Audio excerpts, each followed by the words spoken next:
Chapter 232. Dang, dang, dang, the dull sound of the funeral bell came from the church in the center of Floral City. In the church, the Duke of St. Hilda's coffin was opened again for the members of the Morrison family to mourn for him. When the ceremony was over, everyone left the church with a heavy heart. The dead were gone, but the living had to move on. Colin and Vera calmed down and went to the Butterfly Castle under the lead of Count Morrison. The castle of the Morrison family was located in the southeast corner of Floral City, covering an area of more than 800 acres. The main body was made of solid granite, and the outer wall was made of precious white glazed rock. Looking from afar, it looked like a white jade castle. There were all kinds of gorgeous courtyards and rows of buildings in the castle. Of course, there was also the signature of the Morrison family, the tulips. From the most common white, red, yellow, to the rarest and most precious black tulips, they could be found here. The multicolored tulips decorated the Phoenix Butterfly Castle beautifully, giving it a lively scene. Colin couldn't help but take a deep breath, and his nose was immediately filled with the fresh and elegant fragrance of the flowers. Huh! Why is there a trace of blood? Colin frowned and turned to look at Vera. However, she didn't seem to notice anything unusual, and she was still intoxicated by the sea of flowers. Knight Roger, who was behind him, also didn't have any reaction, and Count Morrison was still enthusiastically introducing the relevant information about the tulips. Colin sniffed carefully again, and found that it was not an illusion just now, and the castle was indeed filled with a faint smell of blood. This smell may be hidden from others, but it couldn't escape the nose of the vampires. What's going on? Could it be that the tulips were the same as the blood roses, and they needed to be cultivated with blood? Colin temporarily suppressed the doubts in his heart and followed Count Morrison to the castle's inner court. After settling the guards and servants, Colin and Vera comfortably took a hot bath. When they were dressed, the butler of the Morrison family, Monton, had been waiting outside for a long time. "Lord Viscounts, the banquet is ready. Okay, please lead the way." Colin held on to Vera's hand as he followed the butler, Monton, through a long corridor before they finally arrived at the banquet hall. Hundreds of fragrant incense candles lit up the elegant and luxurious hall. However, the atmosphere of the banquet was not very lively. After all, everyone had just observed a moment of silence for the Duke of St. Hilda. The Morrison family didn't even have a band, so tonight's banquet was bound to be cold and solemn. When Vera held on to Colin's arm and walked into the room, everyone's eyes immediately focused on the Viscount's couple. Colin was wearing a wine-red Viscount suit and there was a black tulip on his chest that was given to him by a servant of the Morrison family. It was a perfect match for Vera's black strapless dress. Vera's attire tonight wasn't too grand, and there weren't too many decorations on her body. Her golden hair was casually draped over her shoulders, and her snow-white and exquisite feet were wearing a pair of silver high-heeled sandals. There was a hint of laziness in her appearance. Earl Morrison hurriedly greeted Colin and his wife warmly and introduced several important people of the Morrison family to them. It had to be said that the Morrison family really had a fanatical love for the daughter of the House of St. Hilda. Colin had already greeted several ladies of the House of St. Hilda. However, they were all branch family members of the St. Hilda house. Even though their seniority was higher than Vera's, in terms of status, they couldn't compare to a daughter of the first wife like Vera. The only exception was the old Earl's wife, Grace St. Hilda. This Lady Grace was also the Duke of St. Hilda's aunt. Therefore, Vera had to address her as Grand Aunt. During the rebellion of the Lords of the Northern Frontier last year, the old Earl was publicly stabbed to death by Khan Sudwa because he refused to betray the Duke of St. Hilda. After the news spread to the Butterfly Castle, Lady Grace insisted on going to Winter City despite the dissuasion of her family. She wanted to ask the Duke of St. Hilda for an explanation for her husband's death. As a result, the Duke of St. Hilda personally came to Floral City and attended the old Earl's funeral. He even became one of the 4 pallbearers. Many people thought that this kind of courtesy was because the Duke of St. Hilda felt guilty towards the old Earl. However, some people thought that the reason why the Duke of St. Hilda was so humble was entirely because of Lady Grace. In short, if there was a family that was least likely to betray the House of St. Hilda in the current chaotic situation, it had to be the Morrison family. This family had already been deeply entangled with the House of St. Hilda. It was not an exaggeration to say that they were a side branch of the House of St. Hilda in Floral City. Therefore, marriage was still useful, but the premise was that there were enough marriages. As long as you could make the wives of the important members of the other family become members of your own family, then this kind of bond would inevitably exceed the limit of interests. This was also the reason why Colin dared to accept the invitation of Earl Morrison to enter Floral City. Anyone could be roped in by the St. Thean family, but it was impossible for the Morrison family. Because time was too tight, I couldn't make it to your wedding, and I don't have any good gifts. I can only give you this bracelet that has accompanied me for most of my life. Lady Grace smiled as she held Vera's hand and tied a golden wheat bracelet on her hand. Thank you, Grand Aunt. Vera's face was flushed. The meaning of wheat in the Empire of Light was many children, and it was quite appropriate to give it to the newlyweds. According to the customs, the bride generally needed something passed down from her mother or maternal elders. However, the Duchess had passed away many years ago, and Vera's biological mother had always been a mystery. At this time, Lady Grace's gift just made up for Vera's regret. Lady Grace smiled and patted Vera's hand, indicating that she did not need to be so polite. Then, her face became serious. I am very sorry about your father's death. However, I am more curious about how he died.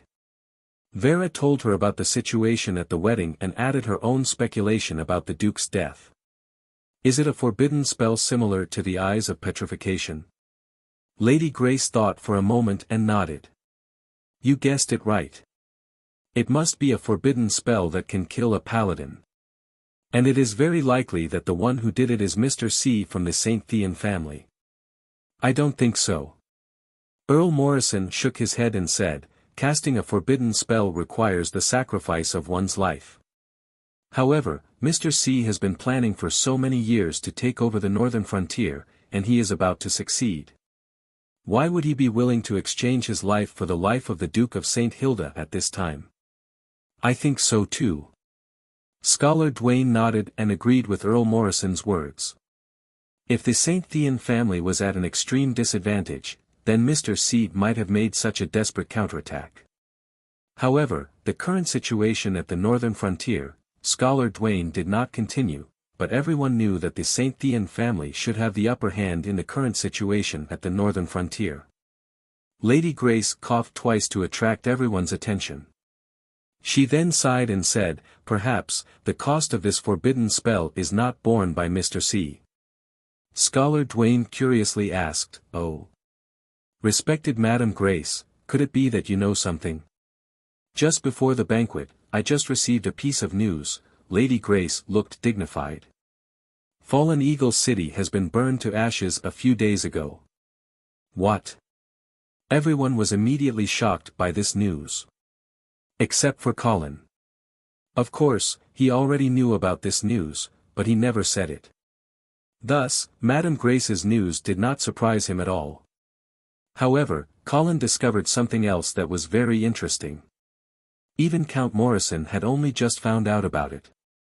It seemed that Lady Grace was the real master of the Phoenix Butterfly Castle. Chapter 233. The banquet hall of the Butterfly Castle fell silent for a while. Everyone was still digesting the shocking news that Madame Grace had just told them.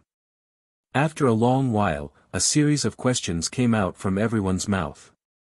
Are you saying that the entire Eagle City has been turned into ashes? What about the residents of the city? Are they also? Is this the price of the forbidden spell that you mentioned just now? Is the Oman family crazy? In order to support the St. Thean family, they actually burned their own nest to the ground. Madame Grace pressed her hands down and comforted them. Everyone, This news was sent back by a merchant that has a good relationship with the Morrison family. I have already sent people to Eagle City to check it out. I am afraid that we will have to wait for some time to find out what happened there. Only then did everyone stop asking questions. However, they couldn't help but let their imaginations run wild. They whispered to each other and discussed animatedly. Colin also temporarily put away the surprised expression on his face and asked Vera, "Can the price of a forbidden spell really be transferred to the civilians of a city?" I am not sure. Vera frowned. At least, from what I know, the price of a forbidden spell can only be borne by the caster. Scholar Dwayne said in a deep voice, but the one that killed the Duke of St. Hilda that day was a brand new forbidden spell. Therefore, it is very likely that Mr. Dwayne has developed a way to transfer the side effects of a forbidden spell. It is possible. Vera's expression became very serious. Everyone fell into silence. They had also come to their senses. If this was true, then the status of mages and the relationship between Yevil and the Empire of Light would most likely undergo an earth-shattering change. This is an inhumane evil spell. His Majesty will never allow such evil spells to appear in the Empire of Light. Earl Morrison's voice was a little sharp. Obviously, this forbidden spell was a great threat to every knight of the Empire. It could kill a paladin, and of course, it could also kill any knight. And the price for it seemed to be sacrificing some civilians. In the past, the nobles of the Empire were not too worried about the forbidden spells of the mages. Although the power of the forbidden spells was terrifying, it was still a means of exchanging lives for lives. As long as the mages were not forced into a corner, they would not fight to the death. However, if Mr. Foam was able to exchange the lives of the civilians for the lives of the paladins without sacrificing his own life, even if it was at the cost of a city and the lives of hundreds of thousands of civilians, it would still be a terrifying thing for the nobles of the Empire. Such a forbidden spell was like the sword of Damocles, hanging high above the heads of every imperial knight. Colin and Scholar Dwayne looked at each other and sighed in unison.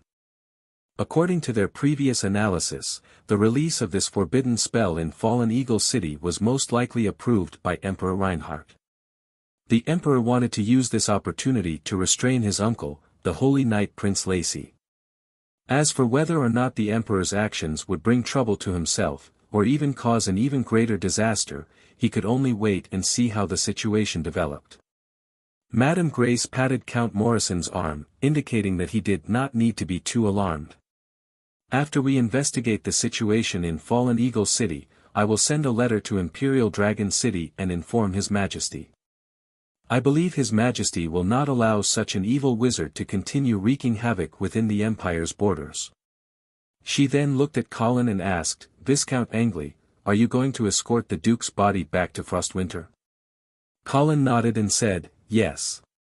Also, I am going to the Golden Lion Legion's encampment to persuade them to retreat to Frostwinter and temporarily avoid the rebel army." Madame Grace immediately frowned and asked, "Viscount Angley, is it your idea to have the Golden Lion Legion retreat to Frostwinter?" Before Colin could reply, Scholar Dwayne spoke first. "Madame Grace, this is the Duke's last wish." "Oh. Is that so?" Madame Grace looked at the former confidant of the Duke with a playful gaze. "Yes." Scholar Dwayne's expression did not change as he continued to explain. The moment the Duke received news that the Menham family had sent troops to the northern frontier, he had already ordered the Golden Lion Legion to retreat. However, before he could send out the order, the Duke met with misfortune. Madame Grace did not seem to believe this explanation, but she could not refute it. After all, the Duke of St. Hilda had spent the last part of his life in Icestone City. Apart from Scholar Dwayne and Angeline his wife, no one could say that they knew what the Duke was thinking in his last moments. Colin saw that Count Morrison still wanted to say something, so he spoke first. "Lord Count, I have long heard that the Morrison family's Phoenix Butterfly Legion's combat prowess is outstanding. Now that the northern frontier is in danger, is it time to send troops to quell the rebellion?" Hearing Colin praise his family's combat prowess as outstanding, Count Morrison blushed a little. The Phoenix Butterfly Legion was not considered a strong army on the northern frontier. Furthermore, Charles's defeat at the front lines last year had caused the death of the Phoenix Butterfly Legion's elites. However, in front of Colin and Vera, Count Morrison could not directly refuse. He could only put on a sad expression and sigh. Lord Viscounts, of course the Morrison family is willing to send troops to help the House of St. Hilda clear out the rebels. However, the famine this time caught us by surprise. Without enough food, I do not dare to send out the army easily. Actually, Count Morrison was not deliberately looking for an excuse. This time, the famine in the northern frontier came very suddenly. Coupled with the fact that the House of St. Thean had secretly stockpiled food in advance with the help of the Tulip Merchant Guild and raised the price of food, it caused most of the lords in the northern frontier to be in a state of shortage of food. Other than the rebels who were already prepared, the only one who didn't have to worry about food was Colin, who had plundered the half-elf kingdom. At the beginning of the year, Count Morrison had personally gone to Ice Stone City to purchase food from Colin. At this time, Count Morrison was once again using the lack of food as an excuse in hopes of getting more food from Colin. Madame Grace also nodded in agreement. Viscount Angley, the Morrison family's food reserves are indeed very tight. However, our determination to support the House of St. Hilda has never wavered. How about this? I can promise you that if the Angeli family can solve the food problem of the Phoenix Butterfly Legion, then this legion will definitely appear on the front lines against the rebels. Hearing such a promise, Vera's eyes suddenly lit up. She excitedly held Madame Grace's hand and expressed her gratitude. However, Colin did not immediately agree. Who knew how big the food shortage of the Morrison family was? He did not want Angeli's territory to fall into a state of food shortage just to help them.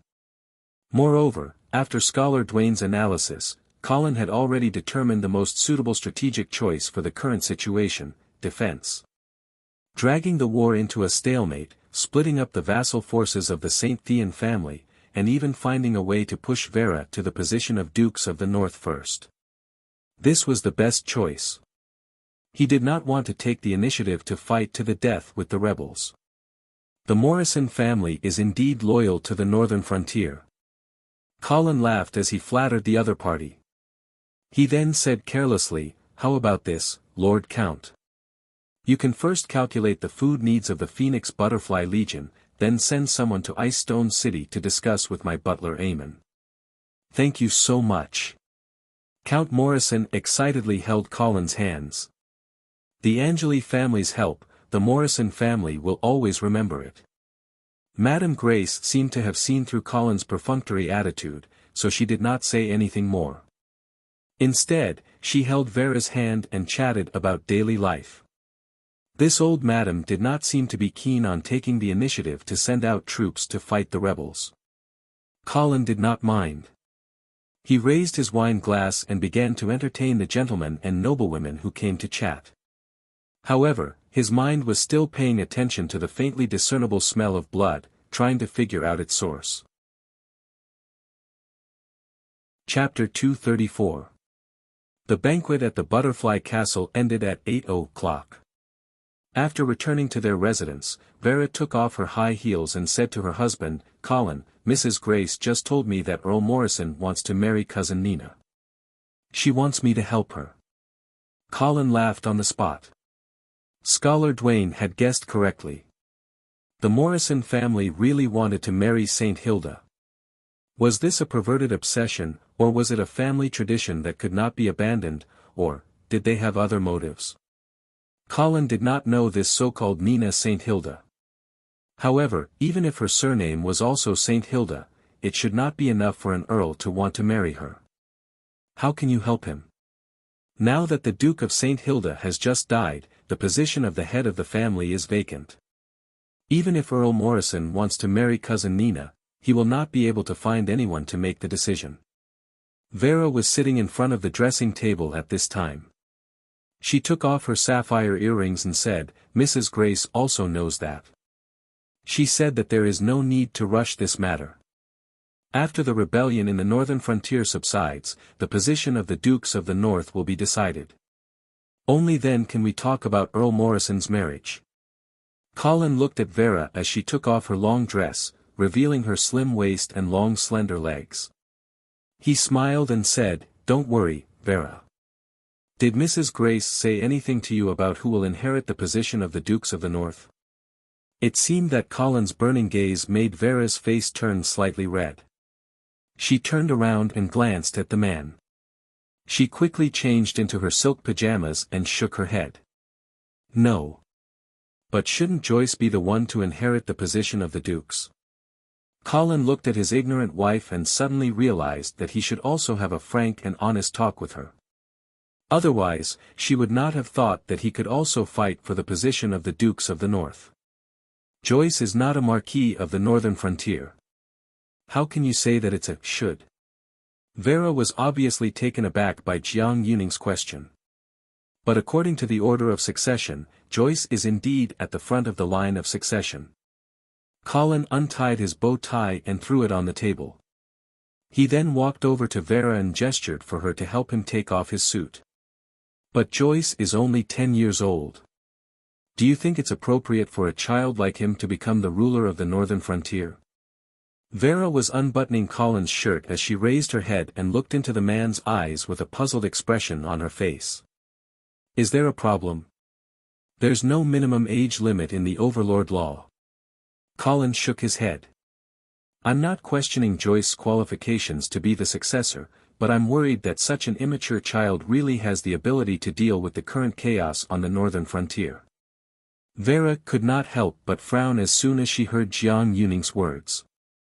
She stopped what she was doing and it seemed as though she also felt that it was inappropriate for her 10-year-old brother to take on such a heavy responsibility. Then, who do you think can take on such a heavy responsibility? Vera asked in a trembling voice. Obviously, she also realized what Colin was trying to say. I think you can. Colin said in a deep voice as he looked at his wife with a pair of bright eyes. It seemed as though he wanted to convey his determination to her. Vera's eyes were avoiding Jiang Yuning's gaze as she held her husband's shirt tightly. She then asked in an uncertain tone, can I? Of course. Colin pulled Vera into his arms and kissed her forehead gently. He then said solemnly, in my opinion, a qualified ruler of the northern frontier should have the virtues of justice, kindness, compassion, and tenacity. You have all of these virtues. Vera pursed her lips and hesitated. But I don't know how to govern the territory at all, that's all secondary. Colin waved his hand confidently. In terms of politics, you can ask Scholar Dwayne for advice. He is very familiar with how to govern the northern frontier. In terms of military affairs, Colin gave her a thumbs up and said confidently, you can completely trust your husband. Whether it is the eastern region or the trolls, I can easily deal with them. As for the rebel forces that are now entrenched in the northern frontier, there is nothing to be afraid of. Vera smiled as she looked at her husband's smug expression. The nervousness and fear that she felt earlier had subsided a lot. She stretched out one hand and stroked Colin's chest. She then drew circles on Colin's chest with her finger and said, yes.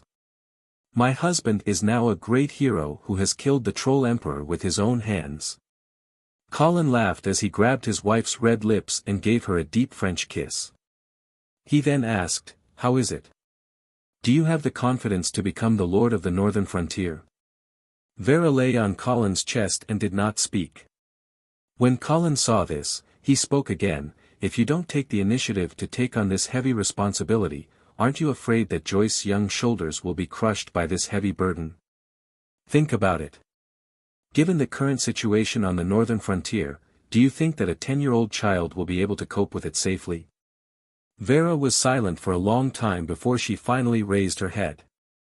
The confusion in her eyes had finally disappeared and was replaced by a determined look. Well, if everyone thinks that I should inherit the title of the Duke, then I will definitely not refuse. Colin finally breathed a sigh of relief and smiled. This is what a real Saint Hilda should be like. Vera's face flushed red and her tone became a little less confident again. But I may not be able to inherit the title of the Duke. Joyce's right of inheritance has priority over mine. What's more, we still have to consult His Majesty and the Senate. You don't have to worry about this, Colin said confidently. When he saw Vera looking at him with a puzzled expression, he had no choice but to laugh. I believe that His Majesty and the Senate will make the right choice. You are the real leader that the northern frontier needs right now. Colin, you have overestimated me. Vera stuck out her tongue and suddenly thought of something. Her eyes suddenly lit up and she suggested, do you think that it would be better if Uncle Garcia becomes the Dukes of the North? Marquis Garcia? Colin frowned suddenly. If Vera was not his trump card, then Colin would definitely consider Marquis Garcia. However, if there was a chance to become the husband of a duke, why would Colin be willing to just be the son-in-law of a duke? Although Marquis Garcia had indeed helped Colin a lot, Colin would rather redeem Marquis Garcia and provide him with good food and drinks. Colin had just sent away a huge mountain that was pressing down on his head, and he did not want to create a new mountain for himself. The Duke of St. Hilda still has a son and an adopted daughter to choose from. Therefore, the Senate will not agree to let Marquis Garcia inherit the title of the Dukes of the North. What's more, I am afraid that the people of the northern frontier will find it difficult to accept a duke who was once a prisoner of the eastern frontier. No matter what kind of brilliant achievements he has made before, the shame of the Shadow Canyon. I am afraid that Marquis Garcia will accompany him for the rest of his life. When she heard Colin's words, Vera nodded in disappointment. Well, you don't have to think too much. Colin kissed his wife's cheek. You just have to be mentally prepared to bear this heavy responsibility. As for the rest, I will leave it to the Emperor and the Senate to decide. Okay. Vera nodded obediently, and also gave Colin a goodnight kiss. The two of them then turned off the magic lamp and went to bed to rest. The sky outside the window was thin, and only a crescent moon was hanging high in the treetops, casting a faint cold light. After midnight, the windows of the butterfly castle were no longer lit, and only the corridor and the sentry post were still lit. The faint sound of an owl could be heard from afar, making the quiet night even more peaceful. Vera? Vera?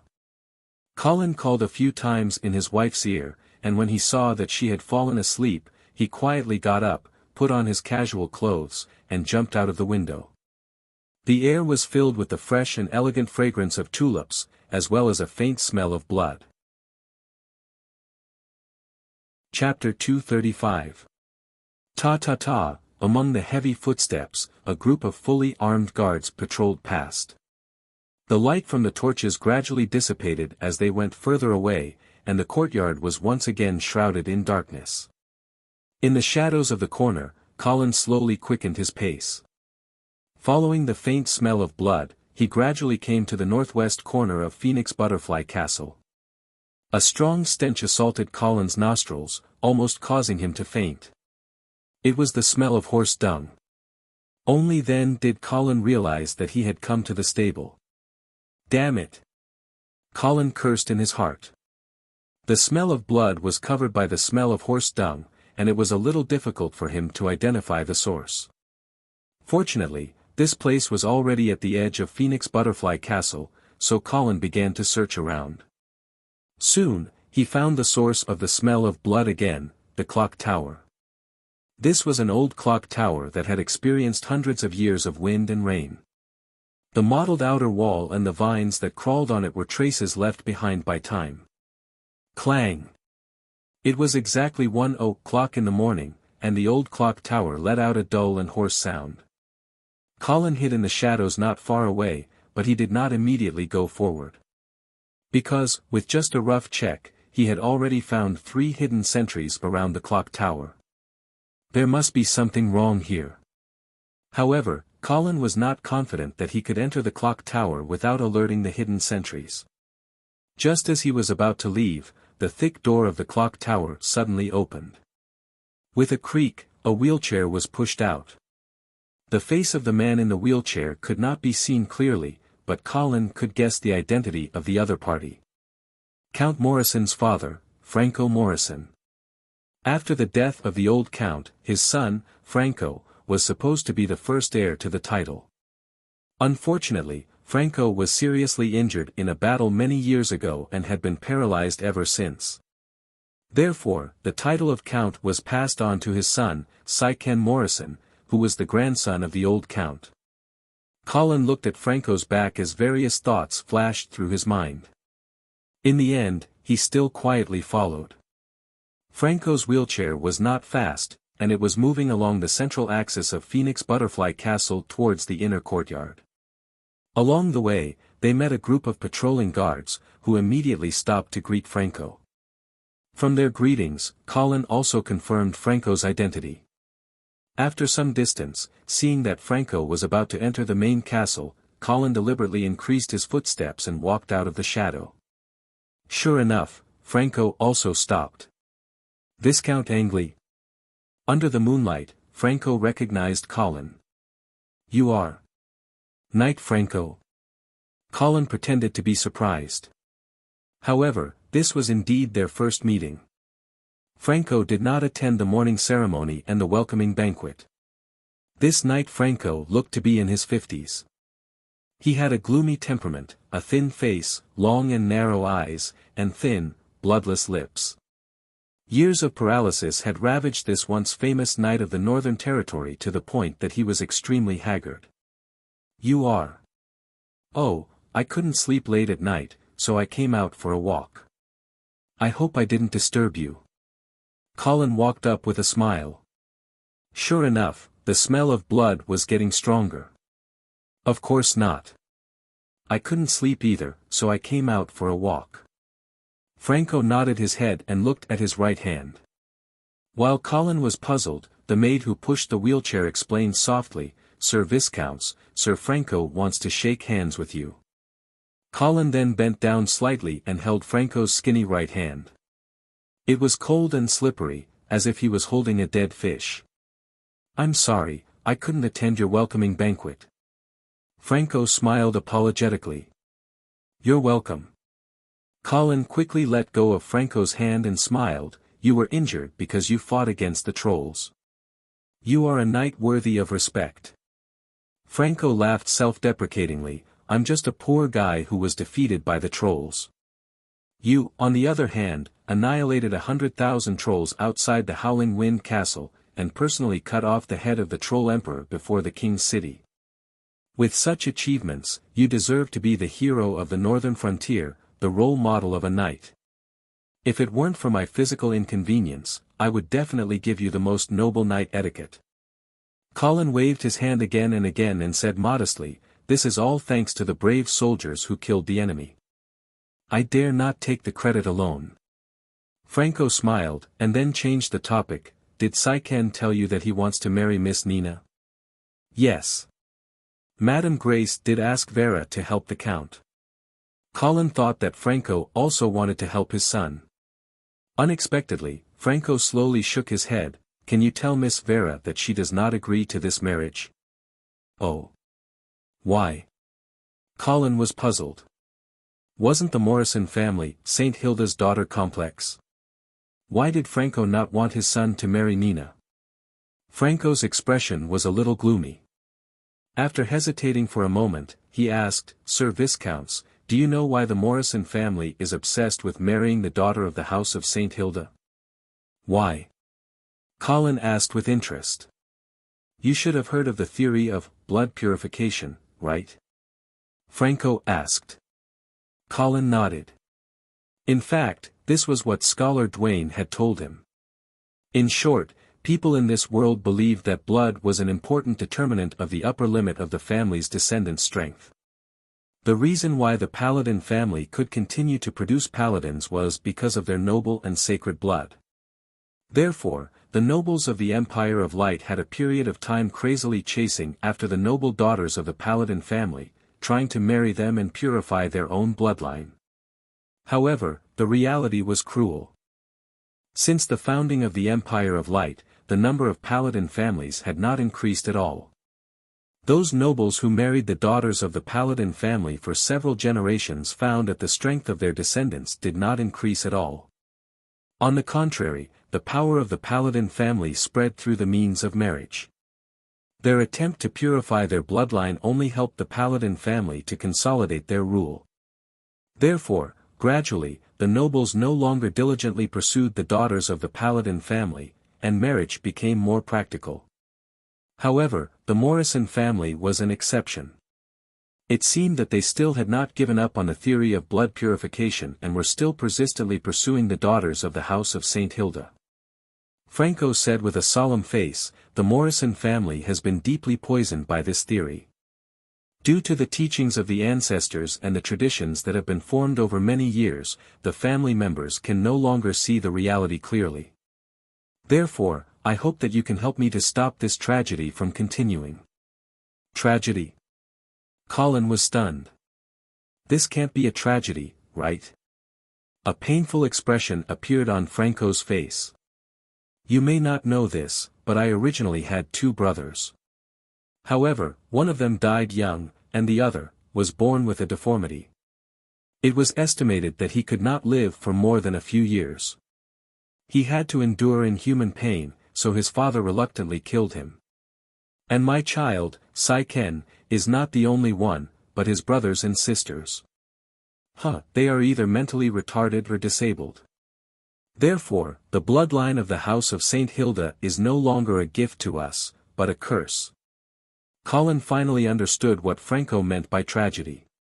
It seemed that the long-term marriage had gradually assimilated the genes of the Morrison family into the House of St. Hilda. As a result, although they were not close relatives, they were closer than close relatives. Thus, the consequences of incestuous marriages gradually appeared in the descendants of the Morrison family. And this evil consequence, in the eyes of Franco, who did not understand genetics, became a bloodline curse. Okay. I will pass on your request to Vera, but I want to remind you that your mother values this marriage very much, so. Thank you so much. As for my mother, I will personally persuade her. Colin sighed in his heart. This Morrison family was really complicated. It was no wonder that their direct line of descent had only one son for 3 generations. It turned out that they were looking for trouble. After that, the 2 chatted casually. Colin found that Franco was quite optimistic about the current situation in the northern frontier. He believed that the current chaos was only temporary and it would not be long before it calmed down. Colin did not know whether Franco was deliberately being polite, or because he had been closed in the castle for a long time and was a little slow to the changes in the outside world. However, he did not intend to delve into it. He was more interested in why the other party entered the clock tower in the middle of the night. And why was that place filled with the lingering smell of blood? Of course, Colin also knew that such questions could not be asked directly to Franco, so he accompanied him for a while and then left. Looking at Colin's back gradually disappearing into the darkness, Franco suddenly asked, "How long has he been following us?" The maid who pushed the wheelchair shook her head, "I am not sure." Franco narrowed his eyes. His eyes flashed with a cold light, and he ordered in a low voice, "Add more people to the clock tower." "Yes, sir." Chapter 236. Early the next morning, Colin said goodbye to Count Morrison. Count Morrison brought his family and personally sent Colin and Vera to the gate of Floral City. However, Colin did not see Sir Franco Morrison, whom he had met by chance the night before, in the farewell procession. The weather today was good. The sky was clear and the wind was not dry. Colin and the others sped up and headed south. In the evening, Colin ordered them to stop moving forward and set up camp to rest. After a simple dinner, everyone went to bed early. But as the night deepened, Colin sneaked out of the camp. When he came to an uninhabited wilderness, his body suddenly emitted a blood-colored smoke. As the smoke lingered, countless strange runes appeared in the air and then disappeared in an instant. At the same time, Colin's body gradually swelled. Poochie. A pair of black bat wings emerged from his back and then stretched out. Whoosh! Amidst the raging waves of air, Colin shot up into the sky like an arrow released from a bow, shooting in the direction he had come from. Phoenix Butterfly Castle. After Colin and the others left, the castle returned to its usual tranquility. Everything seemed to be the same as usual. Dinner started at 6:00 and ended at 7 o'clock. Count Morrison would patrol the castle as usual after dinner, and Madame Grace would go to the church to pray as usual. Knight Franco, on the other hand, would eat alone in his bedroom as usual. After 10:00, the lights in Phoenix Butterfly Castle gradually extinguished as usual. Perhaps the only difference was that the southeast corner of the castle was brighter than usual. When the patrolling guards saw this, they quickly went to check. Fire! Fire! Immediately, the shouting woke the entire Phoenix Butterfly Castle up. Groups of patrolling guards rushed to the southeast corner of the castle. Count Morrison also immediately got up from the bed. He did not have time to put on his armor and rushed out with a knight's sword. At the same time, in the northwest corner of Phoenix Butterfly Castle, a bloody and strange massacre began. What is it? A guard in front of the clock tower seemed to feel something flying over his head, but when he raised his head, he could only see the dark night sky. Tonight, the sky was overcast, and the moon could not be seen. Even the starlight was completely covered. The guard turned around and was about to ask his companion when he suddenly realized that his companion's head was gone. The headless corpse was still standing in the same place, blood spurting out from its empty neck. Enemy, crack. He only managed to say half of the word enemy attack before it was cut off. At the same time, his head was cut off. Colin threw away the head in his hand and walked towards the door of the clock tower. He tried to push it twice, but it didn't budge. Clang! Colin simply barged in. Such a huge commotion naturally attracted the attention of the surrounding guards. Colin soon heard a series of footsteps behind him. However, before the footsteps could get close, a series of screams and the sound of bones breaking could be heard. Colin no longer cared about what was behind him. He lowered his head slightly and entered the clock tower. There were a few torches on the walls of the clock tower, and the light from the torches illuminated the stairs leading to the top. However, Colin did not walk up the stairs. Instead, he lay on the ground and sniffed carefully. The smell of blood came from underground. Soon, he locked onto his target's position. Boom! The marble floor was smashed into pieces by Colin's foot, and his huge body fell through the hole in the floor. Boom! The drop was not big, probably only about 10 meters. Colin stood firmly on the ground. Although smoke and dust were everywhere, and gravel flew everywhere, he still opened his eyes wide and stared at the darkness in front of him. When the dust settled, nothing came out of the darkness. Colin's expression softened. He felt that he might have been too cautious. Flapping his bat wings, Colin flew up the clock tower hall, took a torch from the wall, and returned to the basement. With the help of the torch's light, Colin could see clearly that this was not a basement, but a sealed and damp cave. There were cold and hard stones on both sides of the cave. One end was blocked by a pile of rocks, and the other end extended inwards. He did not know where it led to. Since he was already here, Colin naturally would not be afraid. He immediately walked forward. After turning a corner, what appeared in front of Colin was a long stone corridor. However, the stones here were a little strange. They were actually emitting a faint light. Even without the help of a torch, he could roughly see the path under his feet. Colin continued forward. The smell of blood in his nose became more and more intense. Moreover, he could even hear the faint sound of water flowing. After walking for a while, the sound of water gradually became louder and louder. Not long later, Colin saw the end of the passage in front of him. A curtain of water hung down from the top of the cave. The water splashed in all directions, sparkling and translucent. Finally, it fell into a small pool at the end of the passage. Colin had never thought that there would be such a place hidden under the Phoenix Butterfly Castle's clock tower. However, at this moment, Colin was not in the mood to admire this underground river. Stepping into the pool, the ice-cold water did not slow down Colin's movements. He walked towards the curtain of water in large strides, as if he was sure that behind the curtain of water, there would definitely be a target he was pursuing. Splash! The transparent and clear water curtain wet Colin's body. Behind the curtain of water was another deep and serene tunnel. The stone walls on the side of the tunnel also emitted a faint light, allowing Colin to see the path clearly without the help of a torch. Along the way, nothing happened. However, this made Colin even more vigilant. This was too abnormal. For a moment, he even planned to go back the way he came. However, since he had already come here, if he did not figure out what secrets the Morrison family was hiding, he would definitely not be satisfied. This family that had always kept a low profile in the northern frontier was definitely not as simple as it seemed on the surface. While thinking, Colin suddenly stopped. This was because he had already reached the end of the tunnel. There, impressively, was a huge sculpture of a butterfly. The insignia of the Morrison family was the golden-tailed butterfly. However, the tail of this butterfly sculpture was not golden. Instead, it was blood-colored.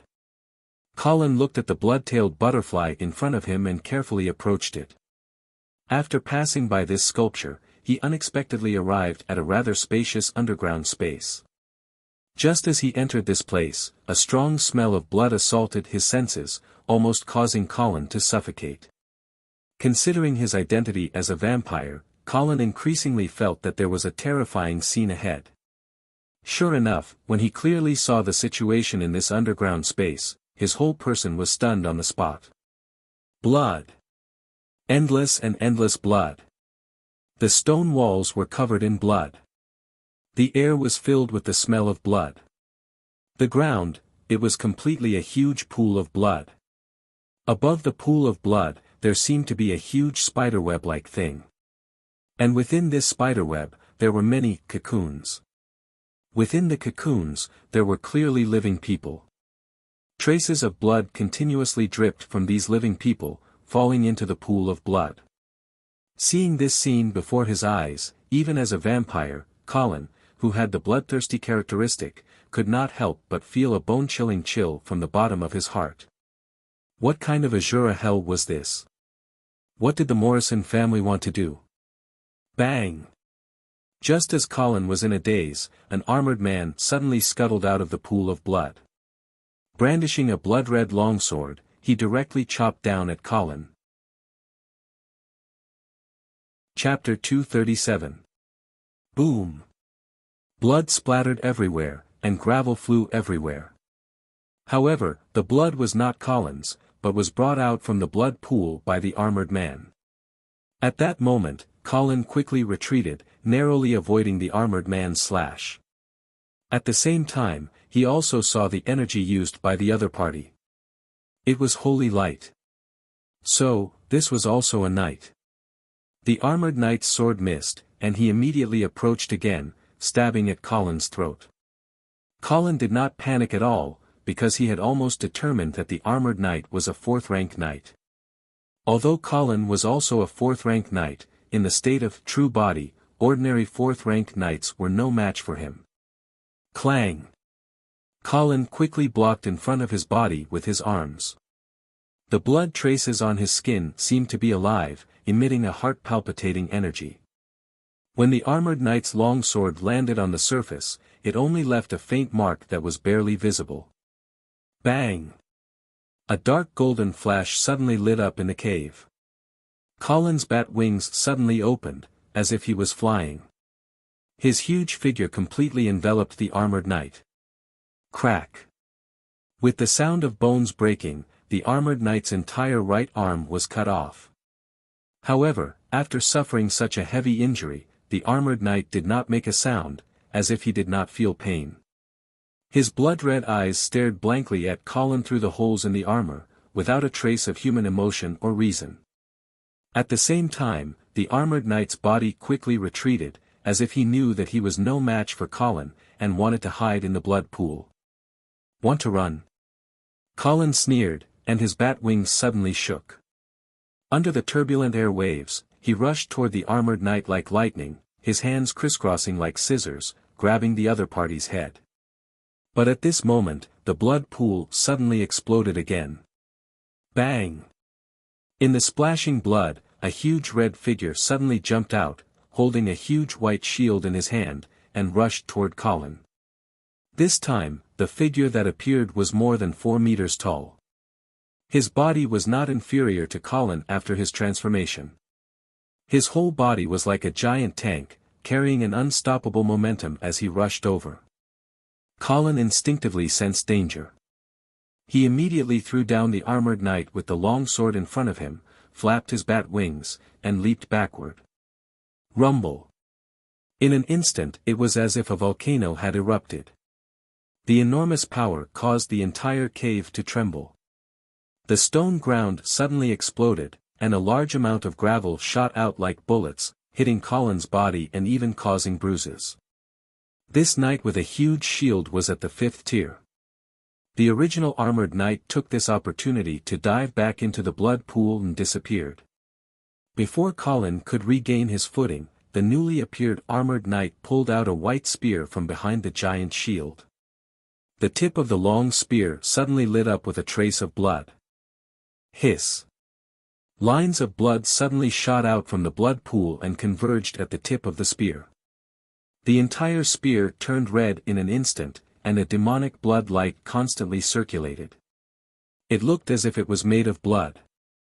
An indescribable aura rapidly spread in the cave, and a heart-palpitating pressure instantly filled the entire place. Colin's pupils shrank slightly as he faintly sensed danger. Suddenly, an incantation of unknown meaning was uttered. Colin's scalp went numb. There was no time to think. The blood chi in his body rapidly surged, and the bat wings on his back suddenly flapped. Chi! The blood-red spear stabbed out like lightning. A circle of blood-red halo was like a ring-shaped ripple that instantly dispersed into the surrounding space. Wherever the halo went, everything was split into 2 halves. Colin was still in midair, but suddenly, streaks of blood appeared on his body, as if he had been dismembered by countless tiny blades. Bang! Colin was sent flying, and crashed into the wall of the cave with a loud bang. Thump! Thump! Thump! The armored knight raised his giant shield and spear, and his entire body was like a charging tank, quickly approaching Colin. His heavy footsteps caused the entire cave to tremble. Colin didn't even think about it. With a flap of his bat wings, he rushed out of the tunnel he had come from. The narrow terrain here couldn't make full use of his mobility advantage. Moreover, that strange blood pool clearly had an additional effect on the armored knight's strength. Colin naturally had to change the battlefield.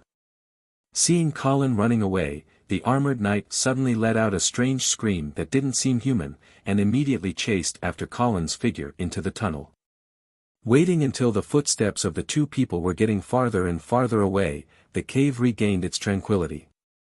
Only the blood people in the cocoons above the blood pool seemed to be wriggling slightly, letting out faint moans. Splash! Amidst the surging blood, the armored knight who had rushed out the first time once again emerged from the water. He silently walked towards his broken arm, picked it up, and put it back on his body, as if he felt that he could recover in this way. Then, he walked back to the blood pool in a daze, and slowly sank into it. Outside the clock tower, more and more guards of the Morrison family had gathered, but they were still blocked by a group of mysterious people covered in armor, unable to take a step closer to the clock tower. Not far away, Franco Morrison sat in a wheelchair, frowning as he looked at the battle in front of him, and said in a deep voice, "Is that big guy at the 5th rank?" "Yes." The maid pushing the wheelchair nodded, and added, "And he's a 5th rank warrior." "Troll warrior?" Franco's brows furrowed even tighter. Why would they appear in Phoenix Butterfly Castle? There was no response from behind. Clearly, the maid didn't know how to answer this question. This group of invaders were all professionals. If they wanted to sneak into Flower Talk City, it wouldn't be difficult. Franco looked for a while, and then decisively ordered, inform Sai-Ken, ignore the fire in front, and immediately bring people to the clock tower. Yes. Just as the maid was about to turn and leave, she heard Franco add, also, let him mobilize the city defense army to surround Phoenix Butterfly Castle. The enemy this time might not be easy to deal with. Yes. At this moment, the side wall of the clock tower collapsed, and a huge figure rushed out from it. Immediately after, another blood-colored figure chased out. However, after leaving the clock tower, Colin was no longer restricted by space. With a flap of his bat wings, he rushed into the sky, leaving behind the armored knights behind him, who raised their huge shields and spears, and helplessly roared at the sky. What the hell is this? Franco was dumbfounded. Phoenix Butterfly Castle had been peaceful for over 100 years, why would a group of inexplicable invaders suddenly appear?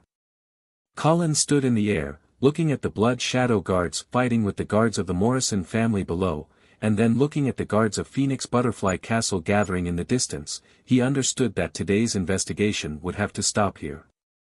Otherwise, when more guards surrounded them, or even the city defense army was mobilized, it would be difficult for them to leave. Although he didn't completely understand what the Morrison family was doing in the secret realm below the clock tower, at least he knew that there was definitely a big problem with this Morrison family. His main goal now was to pacify the internal strife in the northern frontier, and push Vera to the position of Duchess. For the time being, it wasn't good to complicate matters. Therefore, taking advantage of the fact that the Morrison family's army had not yet formed an encirclement, he immediately ordered the Blood Shadow Guards to retreat. At the same time, he also flapped his bat wings and flew away. The Blood Slaves immediately rushed towards the walls of Phoenix Butterfly Castle under the lead of Prince Malvi. Rumble. The tall wall was like a piece of paper under the impact of the heavily armored Prince Malvi, and in an instant, a large hole was smashed open. A group of Blood Shadow Guards filed out of the large hole, and quickly disappeared into the darkness of the night. Chapter 238. The flames in the fireplace flickered and crackled from time to time. Sitting in his wheelchair, Franco looked at the pitch-black night sky outside the window in a daze. It was the darkest moment before dawn. The curtain of night shrouded the land, quietly hiding the slaughter, sin, and blood. Footsteps sounded behind him, but Franco didn't turn around. Father, the fire has been completely extinguished. The chaos in Phoenix Butterfly Castle has also been completely quelled. Count Morrison came behind the wheelchair and reported softly. Franco still looked outside the window and said expressionlessly, "Did you find out the details of the enemy?" Count Morrison shook his head and said with a grave expression, "No, they didn't. These invaders didn't fear death. We didn't catch a single one alive. However, the invaders we killed were all professionals. There were troll warriors, human knights, and of course, warriors. Someone even recognized a knight from the east." East? Franco's brows furrowed deeply. He suddenly felt that everything in front of him had become complicated and confusing. He couldn't figure it out at all. At that moment, heavy footsteps sounded again. Very quickly, a knight of the Morrison family appeared in the meeting hall and reported loudly, "Sir, I've been waiting for a long time. Sir Count, the invaders we killed came back to life and all of them escaped." What? Count Morrison couldn't believe his ears. Say that again. The knight had no choice but to repeat it. At that moment, Franco slowly retracted his gaze from outside the window and looked at the knight with a sharp gaze. He said coldly, "What do you mean by come back to life? Tell me about it." The knight was sweating profusely. He knew that what he said was too outrageous. He could only brace himself and explain. Sir, I am willing to swear in the name of my ancestors that what I said just now wasn't a lie. Originally, we had already collected the corpses of the invaders and were preparing to deal with them together. But in the blink of an eye, these corpses suddenly came back to life and killed the guards around them. Such a strange thing scared the guards out of their wits and they didn't dare to stop it. So, they escaped from Phoenix Butterfly Castle. Are you sure that those invaders are already corpses? This. Faced with Franco's spiritual interrogation, the knight was dumbfounded. He couldn't possibly say that he was lying motionless on the ground with a few swords stuck in his chest. Wasn't that a corpse? Franco narrowed his eyes and thought for a moment. Then he ordered the maid behind him, Cadina, go and interrogate those guards yourself. Find out what happened. Yes, sir.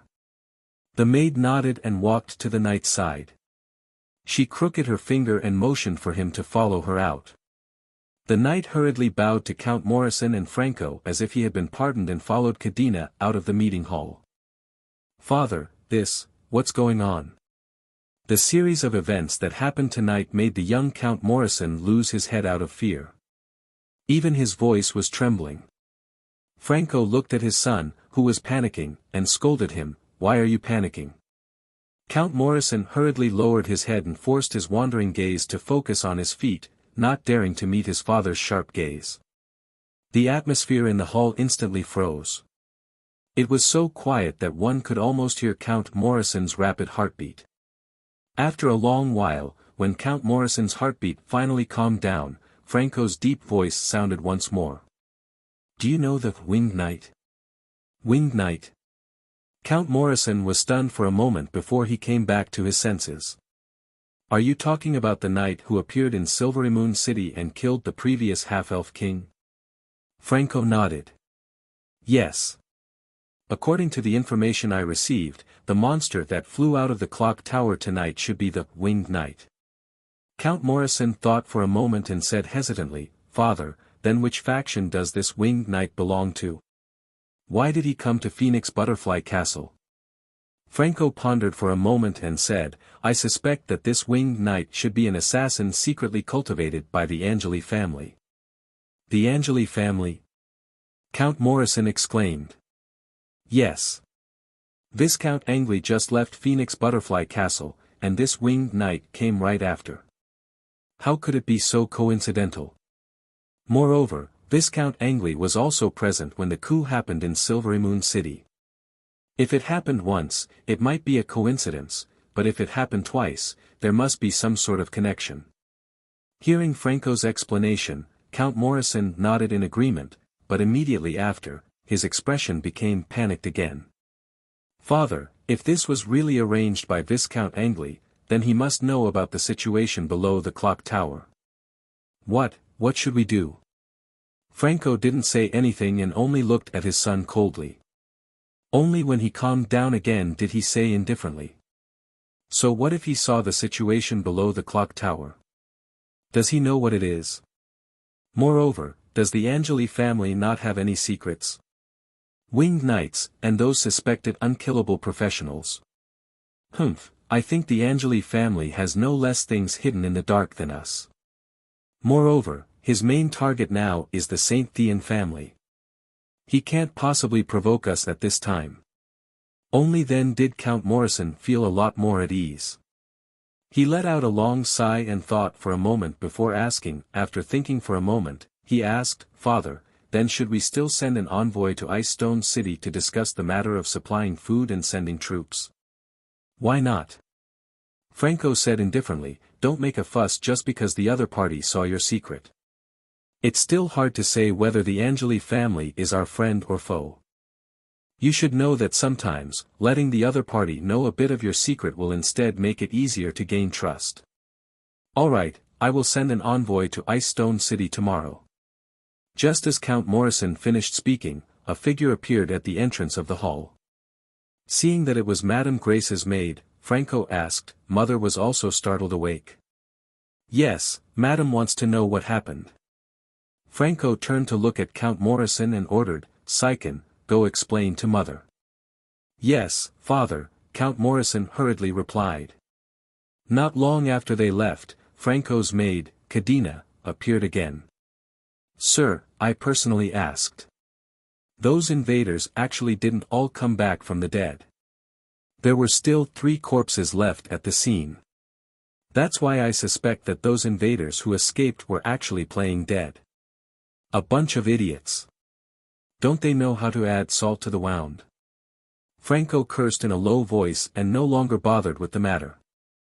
He turned and ordered, in the name of the Count, issue a gag order. Everything that happened tonight is not to be leaked. Yes, sir. Come, push me to the bottom of the clock tower to take a look. Cadina obeyed and walked behind Franco, pushing the wheelchair outside. At this time, the castle had gradually regained its calm. Only the patrolling guards still had some panic and nervousness on their faces. The fire had been completely extinguished long ago, but the property losses were still being calculated. In the pitch-black night, suppressed cries could be heard from time to time. It was likely that they had lost their companions and family members in this battle. Franco arrived at the clock tower amidst the creaking sound of the wooden wheel. At this time, the door of the clock tower had been completely damaged. A large hole had also been smashed into the floor of the tower, like a deep and terrifying giant mouth that wanted to swallow all living things in the vicinity. Cadina, the maid, pushed the wheelchair to the hole. Seeing that Franco nodded, she picked up the wheelchair and jumped down. Chapter 239.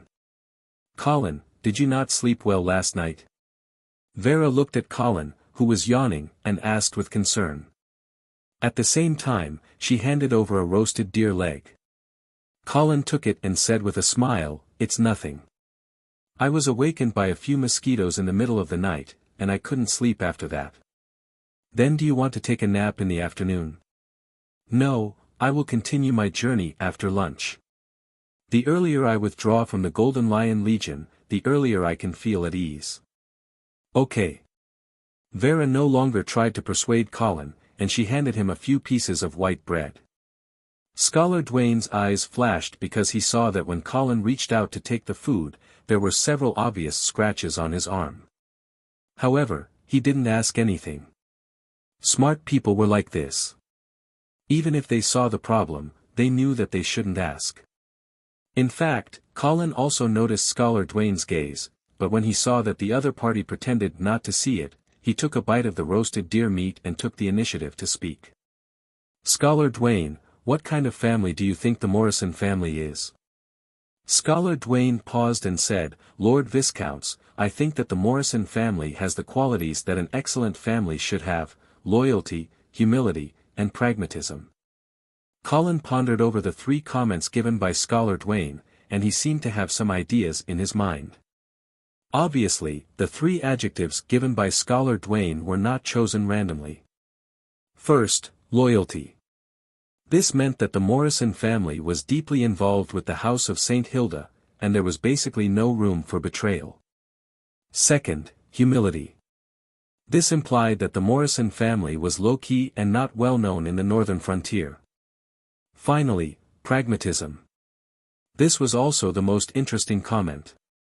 Would a pragmatic family insist on marrying the daughter of the House of St. Hilda generation after generation, knowing that the bloodline purification theory was not feasible? Especially when such behavior had already caused the Morrison family to suffer from the bloodline curse. Obviously, it was impossible. Therefore, the Morrison family was obsessed with the daughter of the House of St. Hilda, and there must be a deeper reason. Thinking back to the horrifying scene he saw under the Phoenix Butterfly Castle's clock tower last night, Colin suddenly had some guesses.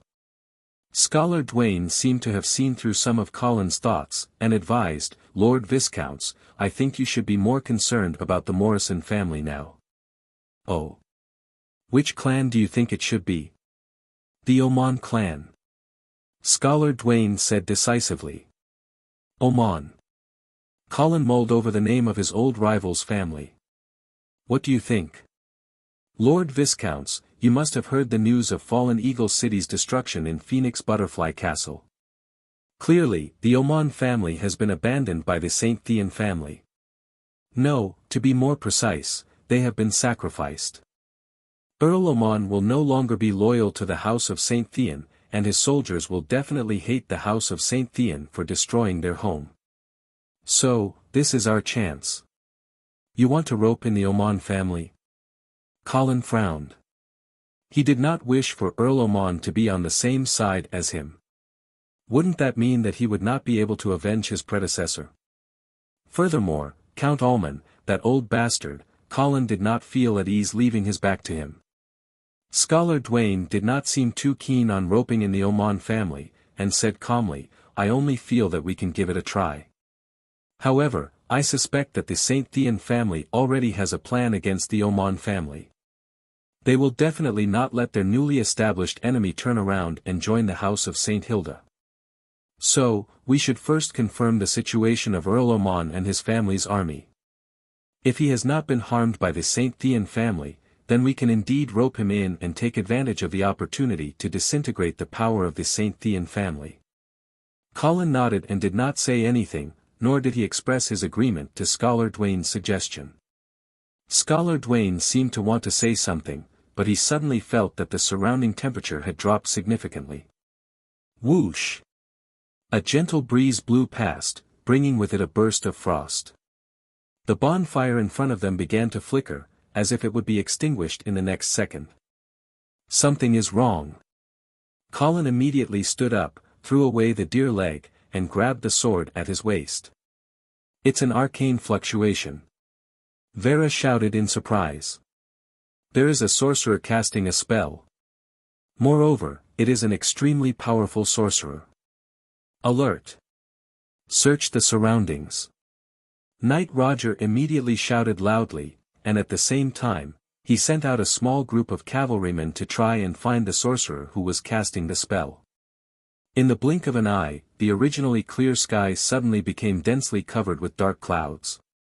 It was as if a rainstorm was about to start. He is in the forest in the west. Vera suddenly pointed and shouted. Quick! Stop him! In the midst of the rapid sound of horse hooves, a group of cavalrymen rushed in the direction that Vera had pointed out. However, before they could find the sorcerer who was hiding in the dark and casting the spell, a bolt of lightning suddenly flashed across the sky. Boom! What followed was a dull sound of thunder. After that, snowflakes began to fall from the sky. That's it. Colin and the others, who were originally waiting for the sorcerer, were suddenly dumbfounded. Looking at the other party's formation, they thought that it was some kind of terrifying spell, but they never expected that it was just a snowstorm. Of course, being able to create a heavy snowstorm in the early summer was also considered a skill. At this time, the cavalrymen who rushed over had already found the sorcerer and immediately escorted him to Colin. Teacher Cusius. Why are you here? Vera suddenly exclaimed in surprise when she saw the person who had come. No wonder she had felt a very familiar aura just now. It turned out that her teacher was casting the spell. Miss Vera, Viscount Angley, don't be nervous. I am just joking with you. Cusius had a calm expression on his face even though the cavalrymen were pointing their swords at his back. He even had the mood to joke around. Colin looked at the high-level sorcerer and his heart was slightly moved, but on the surface, he had a welcoming attitude. He smiled and shook hands with the other party. Mr. Cusius, right? I am so lucky to be able to meet you here. Vera has always told me that you have taught her a lot of things in Yevil, and I have always wanted to find an opportunity to thank you in person for taking care of her. Viscounts, you are too polite. I hope that my joke did not cause too much trouble for you. Of course not. Would you like to have a meal together? It is my pleasure. Cusius did not stand on ceremony with Colin. He walked over to the campfire and directly grabbed a piece of roasted venison from the barbecue grill and put it in his mouth. Wow! It tastes good. As he ate, he gave a thumbs up and praised. Teacher, what are you doing in the northern frontier this time? Vera poured a glass of red wine and handed it over. Cusius took the glass and drank it in one gulp. After that, he burped in satisfaction and said casually, I am here to travel and also to see my friends in the northern frontier. Of course, I also want to see you, my good disciple. You have been away from Yevil for more than a year now, but you have not fallen behind in your studies, right? Do you still remember all your magic knowledge? Of course I remember. Vera said immediately, but she did not sound very confident.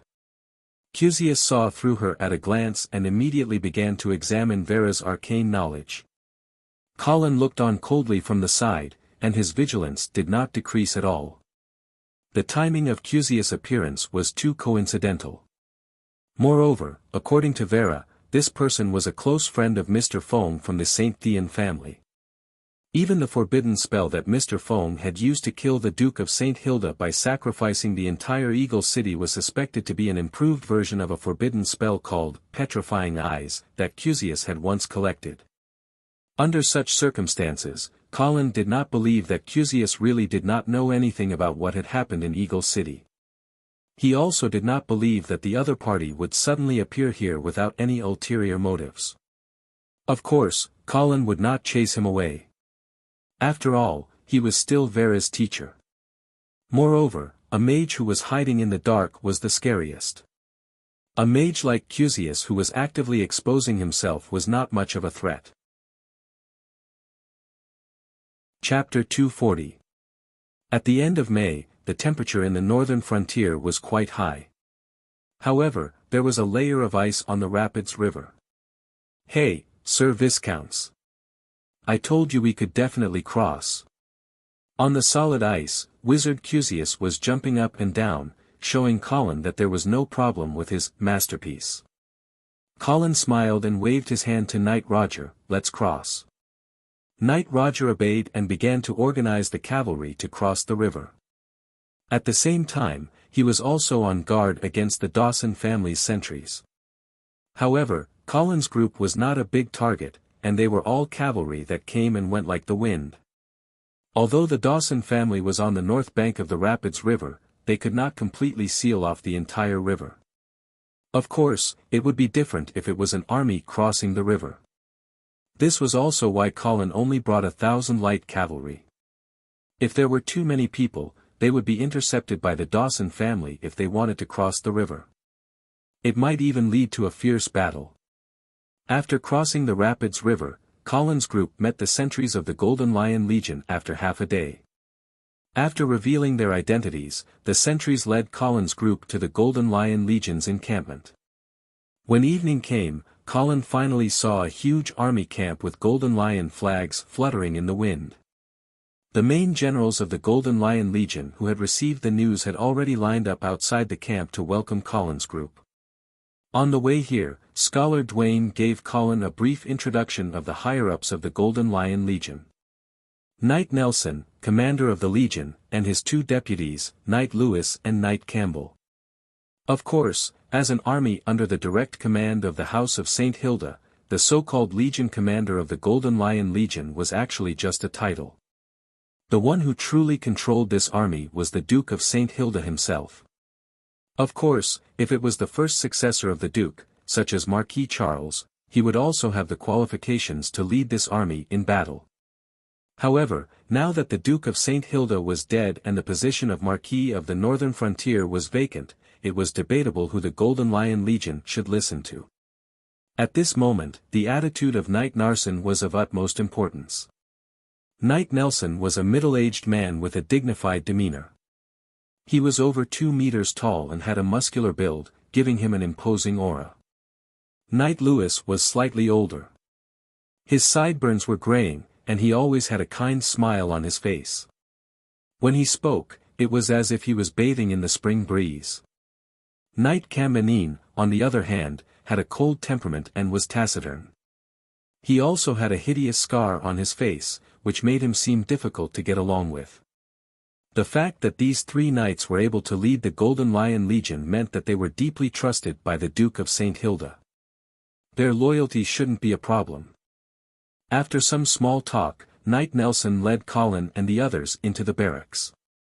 The last elite force of the House of St. Hilda was gathered here. The neat rows of soldiers and horses, as well as the endless military tents, gave people a sense of security. The 80,000-strong army was in good order. From this, it could be seen that Knight Nelson had excellent leadership skills. After entering the temporary command post, Knight Nelson went straight to the point and asked, "Miss Vera, Viscount Angley, I have heard the news of the Duke's death. Is it true?" "It's true." Vera nodded with a sorrowful expression. She then told Knight Nelson about the events that happened on the day of the wedding, as well as some of her speculations about the murderer.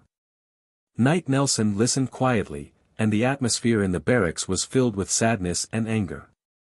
After the three commanders of the Golden Lion Legion digested the news, Colin coughed softly and said, "Everyone, please accept the news. I know that the death of the Duke is hard for you to accept and that you want to take revenge as soon as possible. However, the enemy is strong now. The Menham family's army has entered the northern frontier and will soon appear behind the Golden Lion Legion. Therefore, I suggest that we retreat to Winter City and avoid the enemy for the time being before we make further plans." Colin's words did not cause much of an uproar. Knight Nelson's head was still lowered, and no one knew what he was thinking. Obviously, even though he had married Vera, Colin was still not qualified to mobilize this army. "I also think that we should retreat. We cannot let the last elite force of the House of St. Hilda die at the Rapids River." Vera also agreed. However, Knight Nelson still did not say anything. The atmosphere in the barracks gradually became awkward. At this time, Knight Lewis smiled and said, "Viscount Angley, I know that you are sincerely planning for the Golden Lion Legion, but we are under the orders of the Duke to stop the Dawson family.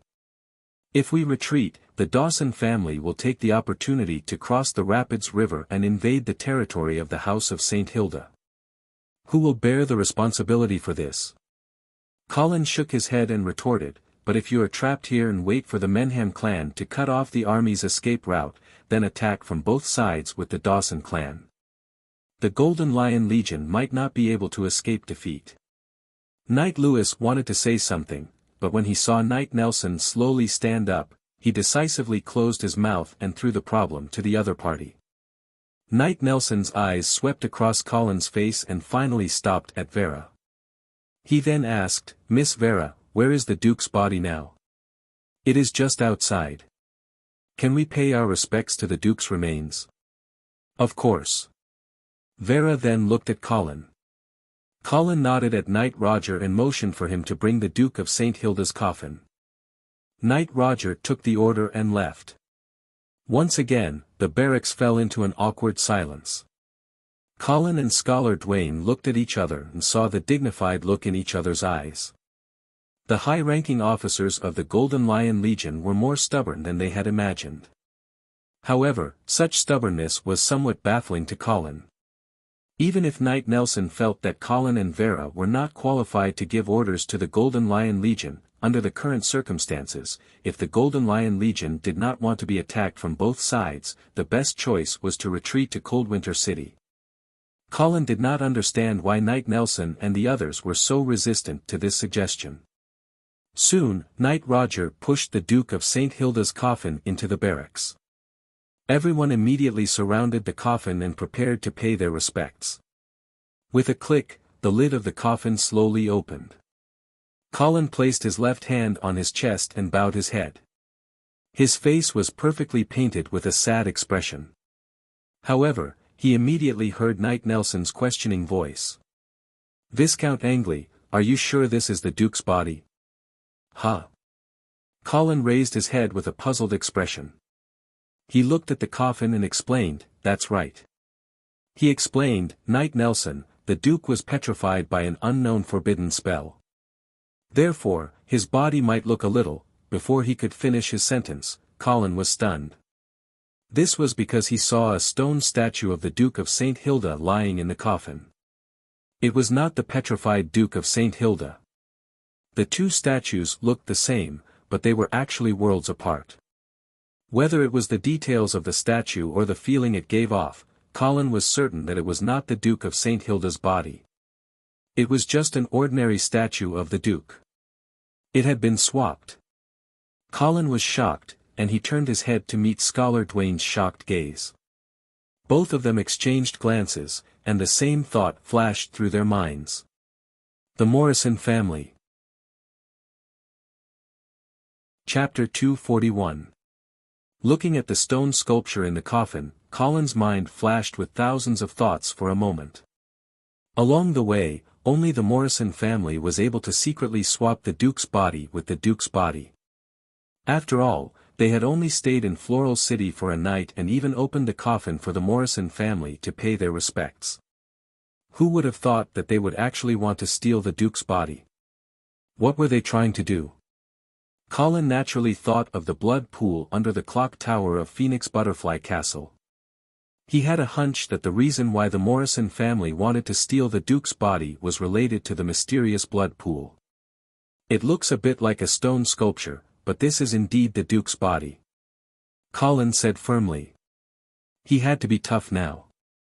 It was not a big problem that the Duke of St. Hilda's body had been swapped, but if Knight Nelson found out about it and refused to acknowledge the Duke's death, then it would be troublesome. They could even claim that the Duke of St. Hilda was missing. Death and missing were two completely different concepts. Once the Duke died, then the command of the Golden Lion Legion would naturally fall into the hands of his successor. However, if they could not confirm the Duke of St. Hilda's death, then without receiving the Duke's orders, Knight Nelson and the others could completely ignore the orders of others and independently control the most elite military force of the House of St. Hilda. Knight Louis squinted his eyes and carefully looked at the body in the coffin for a long time before he smiled and shook his head. "I'm sorry, Viscount Angley, I'm not questioning your integrity, but this is obviously just an ordinary stone sculpture." Vera also saw that there was something wrong with the body at this time, but when she saw that Colin insisted that it was the Duke's body, she remained silent. Scholar Dwayne of course saw that something was wrong, and he also realized that things were developing in an unpredictable direction, so he quickly said, "Knight Nelson, Knight Louis, Knight Campbell, the Duke was petrified to death by an unknown forbidden spell at Viscount Angley's wedding. This happened in front of everyone's eyes. If you have any questions, you can ask the nobles present at the wedding. I believe they will give you a definite answer." Scholar Dwayne's words were a little tricky. He did not directly say that the body in the coffin was the Duke's. Instead, he wanted to use the witnesses at the wedding to confirm the Duke's death. However, Knight Narsen remained unmoved. "As for what happened on the night of Viscount Angley's wedding, we will naturally send someone to verify it. But before that, please forgive us for not disobeying the orders of the Grand Duke and withdrawing to chilly winter." Colin's suspicions grew stronger and stronger. Narsen and the others' attitudes were too strange. Even if he was wary of Colin seizing power, he should have waited until they were safely back to chilly winter. Otherwise, if the Golden Lion Legion was surrounded by the Menham and Dawson families, what was the point of fighting for command? "Of course you can take your time to verify the Duke's death," Colin advised in a low voice. "But now, withdrawing to chilly winter is an urgent matter. This is the only way to protect the Golden Lion Legion. Even if the Duke comes back to life, he will give the same order." Knight Narsen chuckled and shook his head. "Not necessarily." "What do you mean?" Colin asked with a frown. Knight Louis laughed at the same time and explained, "Lord Viscounts, you may not know this, but we already have strong reinforcements. Even if the Menham and Dawson families come together, the victor will only be determined after a battle." Strong reinforcements. Colin suddenly had a bad premonition. Scholar Dwayne's eyes flashed as though he had thought of a possibility. "That's right." Knight Narsen nodded. "Just a few days ago, Earl Oman led his army and surrendered to us. So, with the addition of the Oman family's army, we may be able to fight a decisive battle with the dwarves." "Earl Oman." Colin narrowed his eyes, which flashed with a dangerous light. "You actually believe the words of a northern frontier trader? What if he's faking his surrender?" Impossible. Knight Narsen said confidently. We received news that Fallen Eagle City has been burned to ruins by the St. Thean family. With such a deep grudge, I don't believe that Earl Oman is willing to continue following the St. Thean family. Knight Lewis immediately added, furthermore, Earl Oman also brought 2 heads, Lawrence and Penny. If you know anything about the House of St. Thean, you will know that one of them is Mr. Oman's son, and the other is his sister. Viscount Angley, tell me, under such circumstances, is it possible for the Oman family and the St. Thean family to make peace? Colin was silent. This was the first time he knew that Lawrence was Mr. Oman's son, but seeing how Earl Oman had cut off his head to surrender, it was probably true. This meant that Earl Oman had really fallen out with the St. Thean family. This kind of blood feud had already exceeded the scope of a trick of self-injury. It was not something that could be resolved with simple trust. If Zhou Yu burned down Huang Gai's home, and Huang Gai killed Zhou Yu's son and sister, then even if the two had agreed on a fake act, they would suspect that the other party would really do it. Moreover, Lawrence and Penny were the only ties between the St. Thean family and the Oman family. Now that they had been killed, what reason did Mr. Oman have to believe that Earl Oman would stand on his side? But what puzzled Colin was, why would the meticulous Mr. Oman allow Earl Oman to kill Lawrence and Penny, and even lead the Oman family's army to the House of St. Hilda? Since Mr. Burr had already planned to sacrifice Fallen Eagle City, he should have guessed that Earl Oman would break off relations with the House of St. Thean. Could it be that he did not make preparations in advance? At the very least, he should not have allowed Earl Oman to switch sides and strengthen the enemy. At this moment, footsteps could be heard outside the tent. Following which, Count Oman quickly walked in. I heard that His Excellency the Duke was murdered. Is that true? Earl Oman asked anxiously as soon as he entered. Then, he saw the coffin in the middle of the tent. Suddenly, Earl Oman froze on the spot, as if he had been struck by lightning. It was as if he could not accept the news of the Duke of St. Hilda's death. Colin rolled his eyes at the sight of this. Forcing it was too awkward. Your Grace. Earl Oman rushed to the side of the coffin, but when he saw the Duke's body, he was stunned. This is the Duke's body. Is there a mistake? This is clearly an ordinary stone sculpture. Colin was getting more and more frustrated. The pit that the Morrison family had dug for him could no longer be filled. Thus, he ignored Earl Oman's question. Instead, he looked straight into Knight Nelson's eyes and asked in a low voice. Knight Nelson, does this mean that you have decided to fight to the death with the dwarves here? Yes, Knight Nelson nodded and said concisely. He was firm and resolute. Then, Colin turned to look at Knight Lewis. Knight Lewis lowered his head and avoided Colin's gaze. It seemed like he had decided to support Nelson's decision. Colin glanced at Knight Cambinin. Only then did he realize that this knight had not expressed any opinion. Although Knight Cambinin had always been a man of few words, how could he not say anything when it came to such an important decision? Seeing Colin's gaze, Knight Cambinin stared straight into Colin's eyes, as if trying to convey some sort of message. All right. Colin suddenly smiled. Then I wish you, Knight Nelson, a great victory over the dwarves.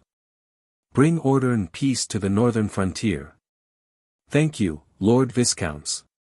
If you can lead the Angeli family's army to advance and retreat with us, then, without waiting for Knight Nelson to finish speaking, Colin immediately interrupted him. I still need to escort the Duke's body back to Coldwinter City. It's getting late, so I'll stay here for the night. We'll set off tomorrow morning. As for Rapid Flow River, I'll leave it to you and Earl Oman. After saying that, he motioned for Roger to push the coffin out, and at the same time, he pulled Vera and walked outside. The 3 knights and the Earl looked at each other in dismay. Chapter 242. The dim candlelight and the open coffin made the atmosphere in the tent a little gloomy. Colin, Vera, and Scholar Dwayne surrounded the coffin with a dignified expression on their faces. "This is indeed not my father's body," Vera said with certainty. "There is no arcane fluctuation on it at all. It is just an ordinary stone sculpture. If it is really a petrified body, it is impossible for such a situation to occur." Colin slammed his palm on the coffin lid and said angrily, "It must be the Morrison family's doing." Vera frowned and asked doubtfully, "But why would the Morrison family do this? What is the use of stealing my father's body?" Colin hesitated for a moment, but in the end, he did not tell Vera what he had seen in the underground cave of the Butterfly Castle. After all, it was related to his biggest secret. Even if she was his wife, Colin was not willing to be honest with her. At least, not now. "I suspect that the Morrison family has a secret relationship with Knight Nelson and the others," Scholar Dwayne said. "Huh?" Colin was slightly surprised and quickly asked, "Why do you say that?" Scholar Dwayne said unhurriedly, "Lord Viscount, did you notice that when Knight Narson said that he wanted to pay his respects to the Duke's remains, it was right after you suggested that we retreat to Coldwinter? It is as if he already knew that as long as we open the coffin, we will see a body that has been replaced. This will make it impossible for us to completely confirm the death of the Duke. In this way, Knight Nelson and the others will have a reason to reject Miss Vera's suggestion." Colin nodded with a dignified expression. He found that Scholar Dwayne's words were indeed quite reasonable. In retrospect, the actions of Knight Nelson and the others did indeed seem to indicate that they knew in advance that there was a fake body placed in the coffin. So, why did the Morrison family and Knight Nelson do this? When he heard Colin's question, Scholar Dwayne rubbed his chin and thought for a moment before replying. "I think there are two motives for them to do this. Firstly, it was the Oman family's surrender that had boosted Nelson's confidence. That was why he wanted to have a showdown with the dwarves. If that's the case, I'm afraid that Count Oman is also involved in this conspiracy." Hearing this, Colin could not help but nod. He recalled Earl Almond's pretentious behavior when he saw the coffin, as if he had already known that the Duke's body was fake. Secondly, Scholar Dwayne continued, if Knight Narson and Count Oman really defeat the dwarves, they will become the true heroes of the northern frontier. When the time came, he might even have to ask for their opinions on who would become the Dukes of the North. It was foreseeable that they would elect young Master Joyce as the leader of the northern frontier. After all, a child like Joyce is much easier to control, unlike Miss Vera who has her own opinions and is married to a powerful feudal lord. Hee hee. Colin suddenly laughed. He did not know if it was because of Scholar Dwayne's flattery, or because he was laughing at Knight Narson and the others for overestimating themselves. He had to admit that Scholar Dwayne had given a very good analysis of the situation. Originally, Colin had thought that the Morrison family had stolen the Duke's body because they wanted to conduct some secret research. But now, he felt that perhaps the other party's purpose was not as simple as it seemed. Moreover, the Morrison family was not the only force behind this conspiracy. At the very least, Count Oman was most likely involved. This guy had a grudge against Colin, and he definitely did not want to see Vera successfully become the leader of the Dukes of the North. Therefore, he would definitely find a way to prevent the Golden Lion Legion from falling into Vera's hands. Count Morrison is actually so ambitious. Humph. Then he can forget about marrying cousin Nina. Looking at Vera's angry expression, Colin was suddenly amused. He did not expect her to be thinking about this at this time. Her brain circuit was really strange and cute. After patting Vera's head, Colin turned to look at Scholar Dwayne. Seeing that he still had a calm expression on his face, Colin asked. Scholar Dwayne, when you persuaded me to come here, did you not think about the possibility that Knight Narson would not listen to your orders? Of course I thought about it. Scholar Dwayne had a confident look on his face. I did have a backup plan. Oh. Please tell me. Colin's face was full of joy as he quickly asked. Scholar Dwayne looked at Colin and said leisurely, Sir Viscounts, the backup plan that I mentioned is actually related to one person. I think you should have already noticed who that person is." Colin rolled his eyes and immediately thought of one of the 3 senior commanders of the Golden Lion Legion, Knight Campbell, who had been silent all this time. Before leaving, Colin had exchanged glances with the other party. Obviously, Knight Campbell had something to say to Colin. "Are you talking about Knight Campbell?" "That's right." Scholar Dwayne snapped his fingers and explained, in fact, when the Duke appointed the commander of the Golden Lion Legion, he already had a plan in mind. You should also be able to see that Knight Campbell is obviously not on good terms with Knight Narson and Knight Lewis. No, it is not as simple as that. Actually, Knight Cambanine and Knight Narson did have a grudge against each other. That was a matter of the past, but the Duke still forced Knight Cambanine into Narson's Golden Lion Legion and even made him one of his deputies. He didn't want the upper echelons of the Golden Lion Legion to be as united as an iron plate. In this way, Knight Campbell has become an eye that cannot be bribed, and he will keep an eye on Knight Narson on behalf of the Duke. If something happens to Knight Narson, then... Colin decisively continued, then Knight Cambanine is the candidate for Legion Commander. Scholar Dwayne nodded slowly and smiled, revealing his white teeth. Under the dim candlelight, he looked a little ferocious. Upon hearing this, Vera finally reacted. Her eyes widened in surprise and she deliberately lowered her voice. "Are you planning to kill Knight Narson?" Colin's eyes flashed and he comforted her. "We don't have to kill Knight Narson. As long as we take back the command of the Golden Lion Legion from him, everything will be fine. As for Count Oman, he will definitely die." But didn't Count Oman already surrender? Vera was obviously still fantasizing about Count Oman and Knight Narson. "Can't we just let Count Oman and Knight Narson fight against the dwarves? If they win, then won't the rebellion at the northern frontier be completely quelled?" Colin shook his head firmly. "You are too naive. Even if they can defeat the dwarves, after they win, the first thing they will have to deal with is the Angeli family. Of course, they will also have to deal with you. Only then will they be able to clear the way for Joyce to take over. Moreover, the Golden Lion Legion is the House of St. Hilda's last bargaining chip. Why should they hand it over to someone else? If they lose this bet, then Winter City will definitely fall. When that happens, the Lord of the Northern Frontier will have to change his surname. Under such circumstances, the safest choice is to retreat to Winter City with the army. We cannot let Knight Narson lead the Golden Lion Legion into the abyss for his own selfish reasons." Vera nodded silently, but she still could not bring herself to do it. "What about Count Oman?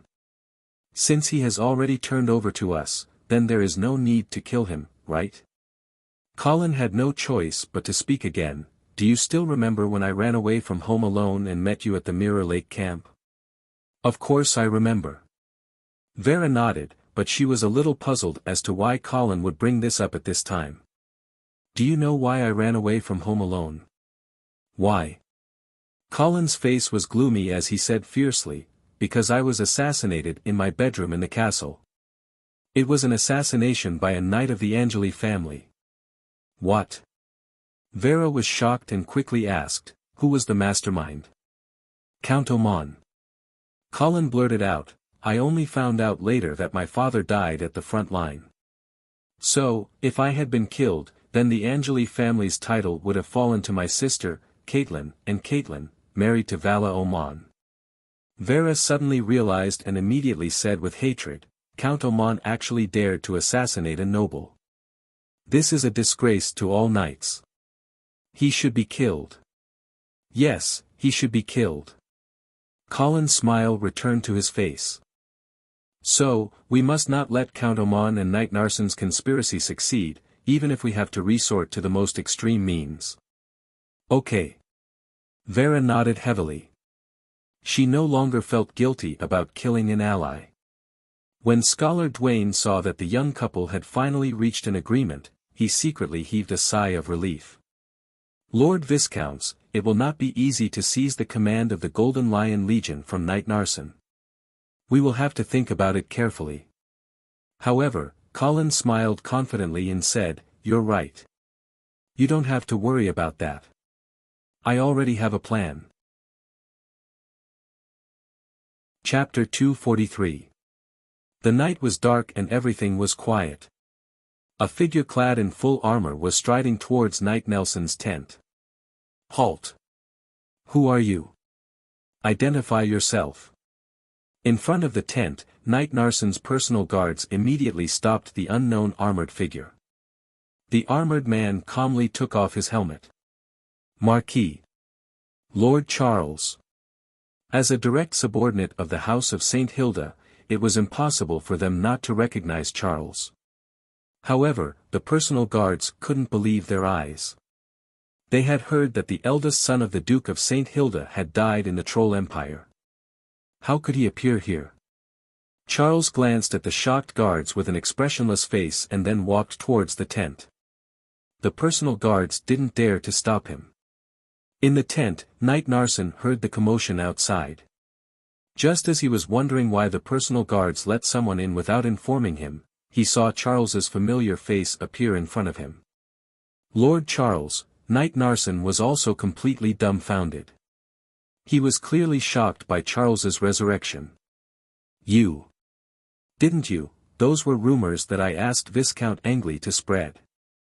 Charles spoke, but his tone was strange. It was as though he couldn't speak properly after not speaking for a long time. "What's wrong with your throat?" "Cough, cough. My throat was injured." Colin was helpless. Even though he could control the blood thrall to speak, it took a lot of effort to do so. Moreover, his tone was very strange. Fortunately, Knight Narson's attention wasn't on this. After hearing Charles's explanation, he didn't harp on it and hurriedly bowed.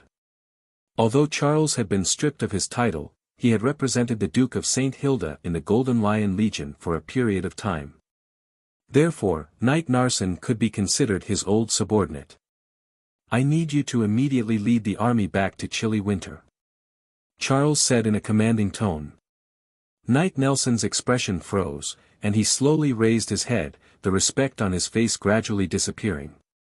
"Lord Charles, I don't know what Viscount Angley told you. Now, we have a chance to fight to the death with the dwarves. Why are we retreating to Winter Castle? Are you sure you can win?" Charles asked expressionlessly. Knight Narson shook his head and said, "The situation on the battlefield is ever-changing. Who dares to say that victory is certain?" Charles's lips curled into a stiff sneer. "Then if you lose, can you bear the responsibility?" "If I lose, I will atone for my sins with my death," Knight Narson replied firmly. He. If the Golden Lion Legion dies in this battle, the northern frontier will fall into the hands of the House of St. Theon. Even if you die 1,000 times, you won't be able to atone for your sins. Knight Narson was silent for a moment, but the look in his eyes became more and more resolute. He shook his head and said, "I'm sorry, Sir Charles. The order I received from the Lord Duke was to defend the Riverrun River to the death and not allow the Dawson clan's army to take even half a step forward. Father is already dead. Before seeing the Lord Duke's body with my own eyes, please forgive me for not acknowledging his death." At this point, Colin realized that there was no way to persuade Knight Narson. Since he couldn't persuade him with words, he would have to use another method. The air in the tent gradually froze. Charles spoke in a cold voice, "Narson, are you determined to fight me to the end?" "My apologies, Lord Charles." Knight Narson lowered his head in apology, but he refused to budge. Asterisk clang. Asterisk the next second, a cold glint flashed. Knight Narson's heart skipped a beat. He hurriedly leaned back, narrowly avoiding Charles's fatal strike. "Lord Charles. What are you doing?" Knight Narson clearly didn't expect Charles to kill him without a word. "I'm going to kill you, you traitor of the House of St. Hilda." Charles roared as he drew closer with his sword. Seeing the killing intent on Charles's face, Knight Narson didn't dare to be careless. He immediately drew his sword from his waist and stabbed towards Charles's chest. Knight Narsen's intention was to force Charles to retreat, but he didn't expect Charles to ignore it and continue to charge forward. By the time Knight Narsen realized that something was wrong and prepared to change his move, it was already too late. Lord Charles! Retreat! Charles completely ignored Knight Narsen's warning and impatiently charged towards the cold glint of the sword. Chi. The long sword pierced through Charles's chest. At the same time, Charles's long sword struck Narsen's shoulder, almost severing his right arm. However, Knight Narsen didn't have the heart to care about his injuries. He looked at Charles, who was so close to him, in a daze. My lord. The guards who heard the commotion and came to investigate appeared in the tent. When they saw the scene in front of them, they were also stunned. Knight Narsen killed Charles St. Hilda. Blood flowed out of Charles's mouth like a fountain, but a strange smile appeared on his face. What happened? Knight Canbanon's voice came from outside the tent. Hearing this voice, Knight Narsen painfully closed his eyes. He knew that he was done for. What happened? Count Ullman walked out of the tent and looked at the noisy scene in the distance. He asked in confusion. The guards also shook their heads in confusion. Go take a look. Yes. A personal guard immediately obeyed the order and ran towards Knight Narsen's tent. Count Ullman was about to go back and wait for news when he saw a figure in full armor walking towards him. Halt! Who is it? The guards immediately went forward to stop her. The armored person decisively took off her helmet, revealing a beautiful face. Cynthia Sudo. Earl Oman recognized his niece at a glance. You've been gone for so long. Where have you been? Uncle, I've been hiding in Ice Stone City. I finally found a big secret of the Angeli family. What secret? Count Ullman felt that Cynthia's tone was strange, but when he heard the word secret, his attention was immediately drawn. I discovered that the reason Viscount Angley's strength could increase so quickly was because, Cynthia spoke as she approached Count Ullman. When the two were less than 3 steps apart, she suddenly charged forward. A cold light flashed in her hand. It was a dagger. *TCH. The dagger stabbed into Count Ullman's abdomen, but a large hand held it tightly, preventing it from going any deeper. Why did you betray me? Count Ullman's face was terrifyingly dark as he looked into Cynthia's eyes. However, he did not see any guilt or hesitation in her eyes. There was only a deep and silent coldness, like a beast that had died a long time ago. Bang bang bang. Just as Count Ullman was shocked by Cynthia's gaze, a series of earth-shattering footsteps came from behind him. A large armored person charged over like a giant elephant. His personal guards immediately drew their swords to stop him, but they were easily swatted away like flies. Count Ullman immediately realized that this was a trap for him. He immediately roared and kicked Cynthia, who was in front of him, away. He turned around and punched out. The golden holy light spread forward like flowing water, forming a solid barrier in front of him. Rumble. The golden barrier shattered in an instant, and Count Ullman could only feel his arms creaking under the weight. The wound on his abdomen instantly tore open, and the heart-wrenching pain almost made him lose his footing. Poo. Count Ullman could not help but spit out a mouthful of blood, and his body was sent flying by the terrifying impact. As soon as he landed, he ran back without hesitation, shouting at the same time, "I'm sorry. Assassin!" This shout was like a spark falling into dry wood, igniting the entire camp. Countless soldiers of the Ullman family raised their weapons and charged over, wanting to protect their count. Seeing that the situation was bad, the armored person and Cynthia did not waste any more time and immediately turned to run. Soon, they disappeared into the darkness of the night. Chapter 244. Wu. The piercing sound of the bugle echoed throughout the Golden Lion Legion's camp. The soldiers who had just woken up from their sleep rushed out of their tents in a mess. While randomly putting on the armor, he was also looking for his own weapon.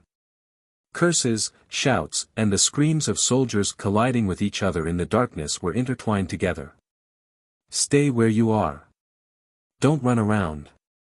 Anyone who disobeys will be executed." The officers ran around the camp, shouting and maintaining order. In fact, the current situation was very dangerous. If they were not careful, there would be chaos in the camp.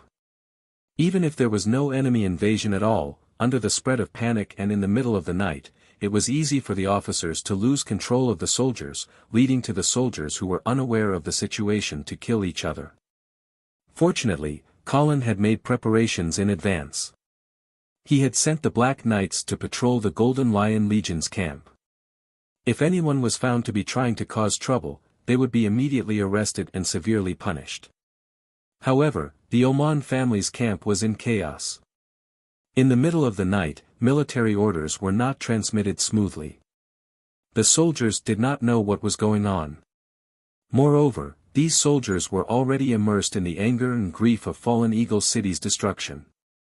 They were on the verge of a mental breakdown, and they were only able to hold on because Count Oman had vowed to avenge them.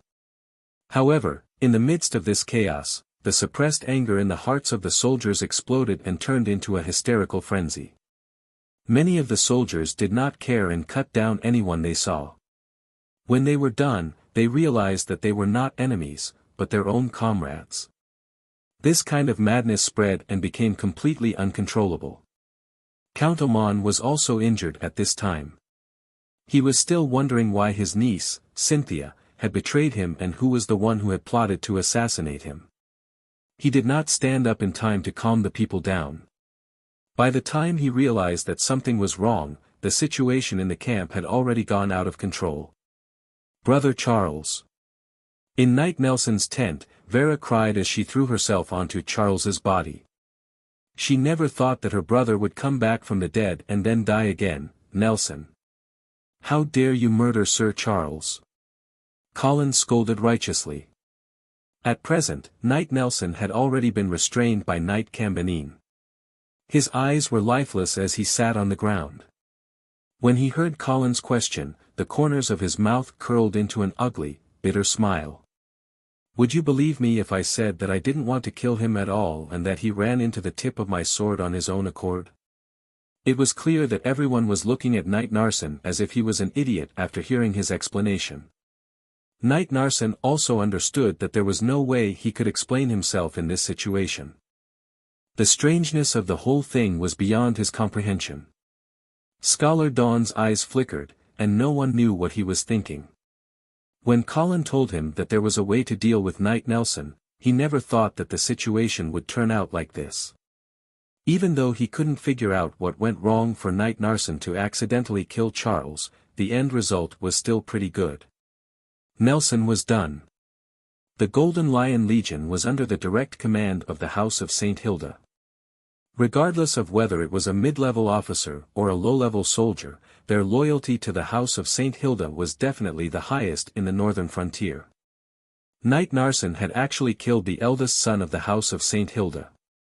This kind of evil deed meant that he had completely lost his appeal in this army. At this time, many of the soldiers of the Golden Lion Legion hated him to the bone and were looking for an opportunity to kill him to avenge Charles. At this time, the turmoil in the Oman family's camp was getting more and more serious. Screams and sounds of slaughter could even be heard here.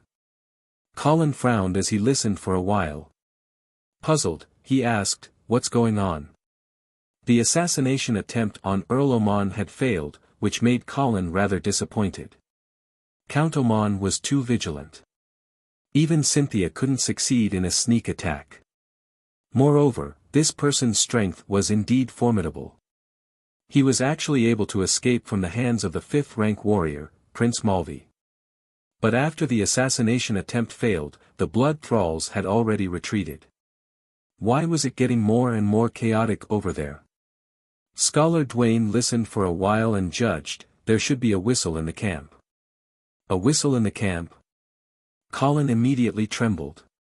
He had heard of the terror of a whistle in the camp. If it wasn't handled well, the casualties caused by a whistle in the camp would be no less than a crushing defeat. Thus, Colin immediately ordered, "Knight Lewis, please immediately go and maintain order. Don't let the panic of the Oman family's army spread to the Golden Lion Legion. Remember, your mission is to guard the Golden Lion Legion's camp. If Count Oman asks for help, you must not send any troops. If any of the soldiers rush into our camp, please don't be lenient. Kill them all without mercy." Knight Lewis hesitated for a moment, but under Colin's aggressive gaze, he nodded and said, "Yes." At this time, he understood the situation clearly. Knight Narson was completely finished. Obviously, Knight Campbell would take over the position of Legion commander, and the Golden Lion Legion would be controlled by Colin and Vera. Under such circumstances, Knight Lewis had to make a choice. And his choice was not unexpected. After Knight Lewis left the tent, Knight Narson finally raised his head and stared at Colin. His eyes seemed to have regained some of their vitality. The knight, who was at the end of his rope, said in a deep voice, "Viscount Angley, do you still insist on withdrawing the Golden Lion Legion to Coldwinter City?" "Yes." Knight Narson nodded when he heard this, as if he had finally accepted reality. He said frankly, "Did you know? Before you arrived here, I received a mysterious letter. The letter said that the Duke is not dead and asked me to carefully examine the Duke's body." "Oh." Colin's expression changed, and he quickly asked, "Who sent the letter to you?" Knight Narson slowly shook his head, there was no signature on the letter. Colin frowned. Just as he was about to ask again, Knight Narson said, "Sir Viscounts, can you tell me if the Duke is really dead?" "Yes." Colin nodded solemnly. "I can swear on the honor of the ancestors of the Angeli family that the Duke has unfortunately passed away." Knight Narson nodded as if he had finally let go of something. He turned to look at Vera and bowed before saying, "Miss Vera, please believe me. My loyalty to the House of St. Hilda has never changed." After saying this sentence, Knight Narson did not wait for Vera to reply. He stood up abruptly and rushed to the back. Knight Campbell was holding his sword against Knight Narson's back, and he was caught off guard when he realized that his sword had already pierced through Knight Narson's chest. Knight Narson turned to his old rival with a cruel smile on his face, "Canbenine, you've been dreaming of this day for a long time, haven't you?" After that, he turned around again and said to everyone in front of him, "Whether you believe it or not, Charles died like this." Chi. Knight Campbell pulled out his sword and Knight Narson slowly fell to the ground. Soon, he was no longer breathing. Blood flowed in the tent and the atmosphere was almost stagnant. After a while, Colin opened his mouth and broke the suffocating silence. "Since Knight Narson has committed suicide, the most important thing right now is to choose a new commander. Vera, as the only St. Hilda here, who do you think is the most suitable person to take on this responsibility?" Although Vera felt sorry for her brother, she knew that she needed to pull herself together at this time. As soon as she heard Knight Campbell's words, she wiped the tears off her face and looked around. Finally, she said softly, "Knight Campbell, please be in charge of the Golden Lion Legion." Knight Campbell immediately knelt down on one knee and replied loudly, "Yes." On the other side of the Rapids River, a group of dwarven cavalry was looking at the Oman family's camp. "What's going on over there?" Marquis Dawson had a very dignified expression on his face. "My lord, a scout reported this morning that a group of black cavalry soldiers had crossed the Rapids River and entered the Golden Lion Legion's camp. I think that Viscount Angley and Earl Oman must have had a conflict." Marquis Dawson stroked his beard and thought for a moment before he finally gave an order. "Tell the soldiers to get ready. As soon as the sky turns bright, we will cross the river immediately." "Yes." Chapter 245. The light of dawn dispelled the darkness and dispelled the fear that enveloped the hearts of the people. The chaos in the Oman family's camp finally subsided. However, when Colin sent out a messenger to search for Count Oman, he was nowhere to be found. What? He ran away. Yes, Lord Viscounts. Not only Count Oman, but the Oman family's army is also moving towards the south. Colin sneered. This Count Oman must have been born in the year of the rabbit. How could he run so fast? However, from this, it could be seen that Count Oman was indeed extremely vigilant, and had fled very decisively. Last night's assassination, the other party probably guessed that Colin was the one who ordered it. However, how could Colin let this enemy off so easily? He immediately ordered, Knight Cambanine, please immediately mobilize the army in chase after Count Oman. Yes. Cambanine could tell that Vera completely followed her husband's orders. Therefore, Colin was now the true commander of this army. But before Knight Cambanine could leave the tent with his orders, he saw a messenger hurrying over and reporting. My lord, there are strange movements from the enemy on the other side of the Rapids River. I'm afraid they are planning to cross the river. What? Colin was shocked and quickly said to Cambanine, don't worry about Count Oman for now. Gather the soldiers and prepare to fight the Dawson family. Yes. When Colin and the others arrived at the rapids, they saw more than a dozen strange-looking boats connected by iron chains, coming down the river from upstream. The surface of the ship was very wide, and the draft was very deep. It seemed that a very heavy object was used as the ballast. The roof of the ship was raised high, forming a triangle on the deck of the ship. When these ships were connected together, it was as if a wide corridor had been added to the river.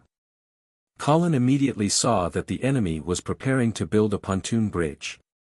He immediately ordered the archers to shoot arrows into the river. Whoosh whoosh whoosh, the Golden Lion Legion stood on the south bank of the Rapids River and continuously shot arrows into the river. However, the effect was not ideal. The arrows were all blocked by the thick canopy and did not cause much damage. At this time, the dwarven ships had also arrived at the predetermined position. They dropped their anchors and threw out two thick iron chains. The soldiers who had been waiting on the other side immediately rushed up and nailed one end of the iron chain to the ground. However, this only secured one end of the pontoon bridge. The south end had yet to be secured. At this time, the pontoon bridge was like a headless snake. One end was fixed to the north bank, while the other end was still a short distance away from the south bank. It was constantly swaying with the flow of the water. Just as Colin was wondering if the other party had miscalculated the width of the river and caused the pontoon bridge to be shorter, another large boat floated down from upstream. The ship was full of armored dwarven infantrymen with huge shields in their hands. At this moment, Colin realized that this large ship could fill the gap between the pontoon bridge and the south bank. Clearly, the giant shield infantry on this ship should be the vanguard of the crossing. Crack crack. The large ship gradually moved into position, and the pontoon bridge was officially formed. Colin was dumbfounded.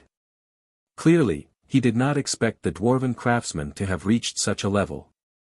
However, the dwarves were indeed talented in forging, construction, and civil engineering. At this moment, the pontoon bridge was already formed. It was not possible for the Golden Lion Legion to cause large-scale casualties to the dwarves on the river. However, the real difficulty of crossing the river was how to gain a foothold on the opposite shore. Therefore, the decisive moment of this battle had not yet arrived. However, the smooth progress of the early preparations had greatly boosted the morale of the dwarven soldiers. Deafening cheers could be heard from the northern shore of the Rapids River. Marquis Dawson looked at the pontoon bridge on the river and revealed a satisfied smile. He felt that he had already grasped the corner of the Goddess of Victory's clothes. As long as he continued to hold on, he would be able to kiss her. Marquis Dawson smugly waved his hand and ordered, "Beat the drums. Cross the river." Dong dong dong, the war drums rumbled, announcing the official opening of the Battle of the River Crossing. A general's flag slowly moved forward, and the dwarven officers roared boorishly. Squads of dwarven soldiers wielded swords, spears, and shields as they walked onto the pontoon bridge and rapidly advanced to the southern shore. Next, it was the bloodiest and cruelest battle to land on the shore. At this moment, the archers of the Golden Lion Legion had already stopped shooting and rapidly retreated. Thousands of infantrymen obeyed the order and moved forward in formation on the riverbank. It looked like they were going to defend the riverbank to the death. To be honest, this battle was not within Colin's plan. He and Scholar Dwayne wanted to bring the Golden Lion Legion back to chilly winter and defend the tall and sturdy city walls. However, plans could not keep up with changes. The enemy would not just stand there foolishly and wait for them to attack. The previous night's whistle had caused Marquis Dawson to think that there was a problem with the Golden Lion Legion, so he wanted to take the opportunity to cross the river. Under such circumstances, Colin could not lead the army to retreat. After all, the dwarves had prepared overnight and completed the pontoon bridge early in the morning. They were already crossing the river. If the Golden Lion Legion still wanted to retreat, Marquis Dawson would definitely chase after them. When that happened, the retreat would most likely turn into a complete retreat. Moreover, Count Oman, who had escaped, was also an uncertain factor. Colin still did not know how many soldiers Count Ullman could gather after last night's battle. He also did not know if Count Ullman would stop the Golden Lion army midway after this incident. Hence, under such circumstances, Colin had to deal with Marquis Dawson, who was attempting to cross the river, so that he would not dare to chase after them. Only then could the Golden Lion Legion retreat with ease. At this moment, the two armies had already begun to engage in close combat. The dwarven shield-wielding infantrymen jumped down from the bow of the ship and waded along the river to set up a defense. Behind them, two dwarven craftsmen jumped down and tried to nail the metal chain into the ground to secure the pontoon bridge. Of course, the Golden Lion Legion would not allow the enemy to complete the last step so easily. Under the command of the officer, the infantrymen on the beach began to slowly advance and launch an attack. As the Golden Lion Legion moved forward, the war drums on both sides of the river intertwined, and war cries finally rang out. The two sides clashed on the beach. Swords, spears, and swords flashed. Shouts of killing filled the air. Arrows flew everywhere. Countless soldiers screamed and fell to the ground. Blood flowed freely. Soon, it dyed a large area of water near the beach red. An endless stream of dwarven soldiers crossed the pontoon bridge and joined the formation, doing their best to block the Golden Lion Legion's attack. However, they were still at a disadvantage in numbers, and the beach was soon filled with people. However, the shield-wielding infantrymen were constantly pushed back, and the dwarven soldiers behind quickly gathered together, making it even harder for the soldiers on the pontoon bridge to charge out. The Golden Lion Legion's attack was fierce, and it looked like they would push the enemy into the river in one go. It had to be said that although the dwarven craftsmen were excellent, they could not make up for the difference in combat strength. The dwarves were not weak, but the disadvantage of their height made it difficult for them to use their strength. After all, it was easier to slash down from above. They were also not like the half-elves, who did not have nimble movements or amazing archery. Therefore, the dwarves were usually at a disadvantage when fighting against human armies. Of course, there were many factors that determined victory on the battlefield, and the combat strength of the soldiers was not the only factor. Moreover, the battle had only just begun, and neither side had put in their main forces yet. This could only be considered a warm-up.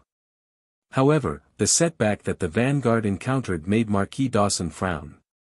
After all, this was a general who had been following Marquis Garcia on his expeditions.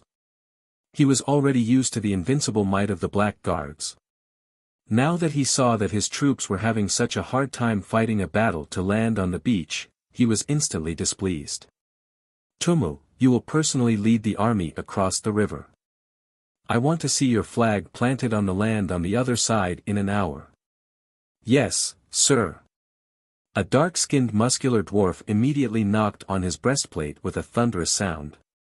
Afterwards, he led his troops onto the pontoon bridge. It was visible to the naked eye that the water level of the pontoon bridge had deepened. This was because the dwarf General Tomu was leading heavy infantry. Chapter 246. Kill. A dwarven general clad in heavy armor jumped down from the ship. As soon as he got off, an arrow flew towards his eyes. However, he only tilted his head slightly, letting the arrow hit his helmet with a clang.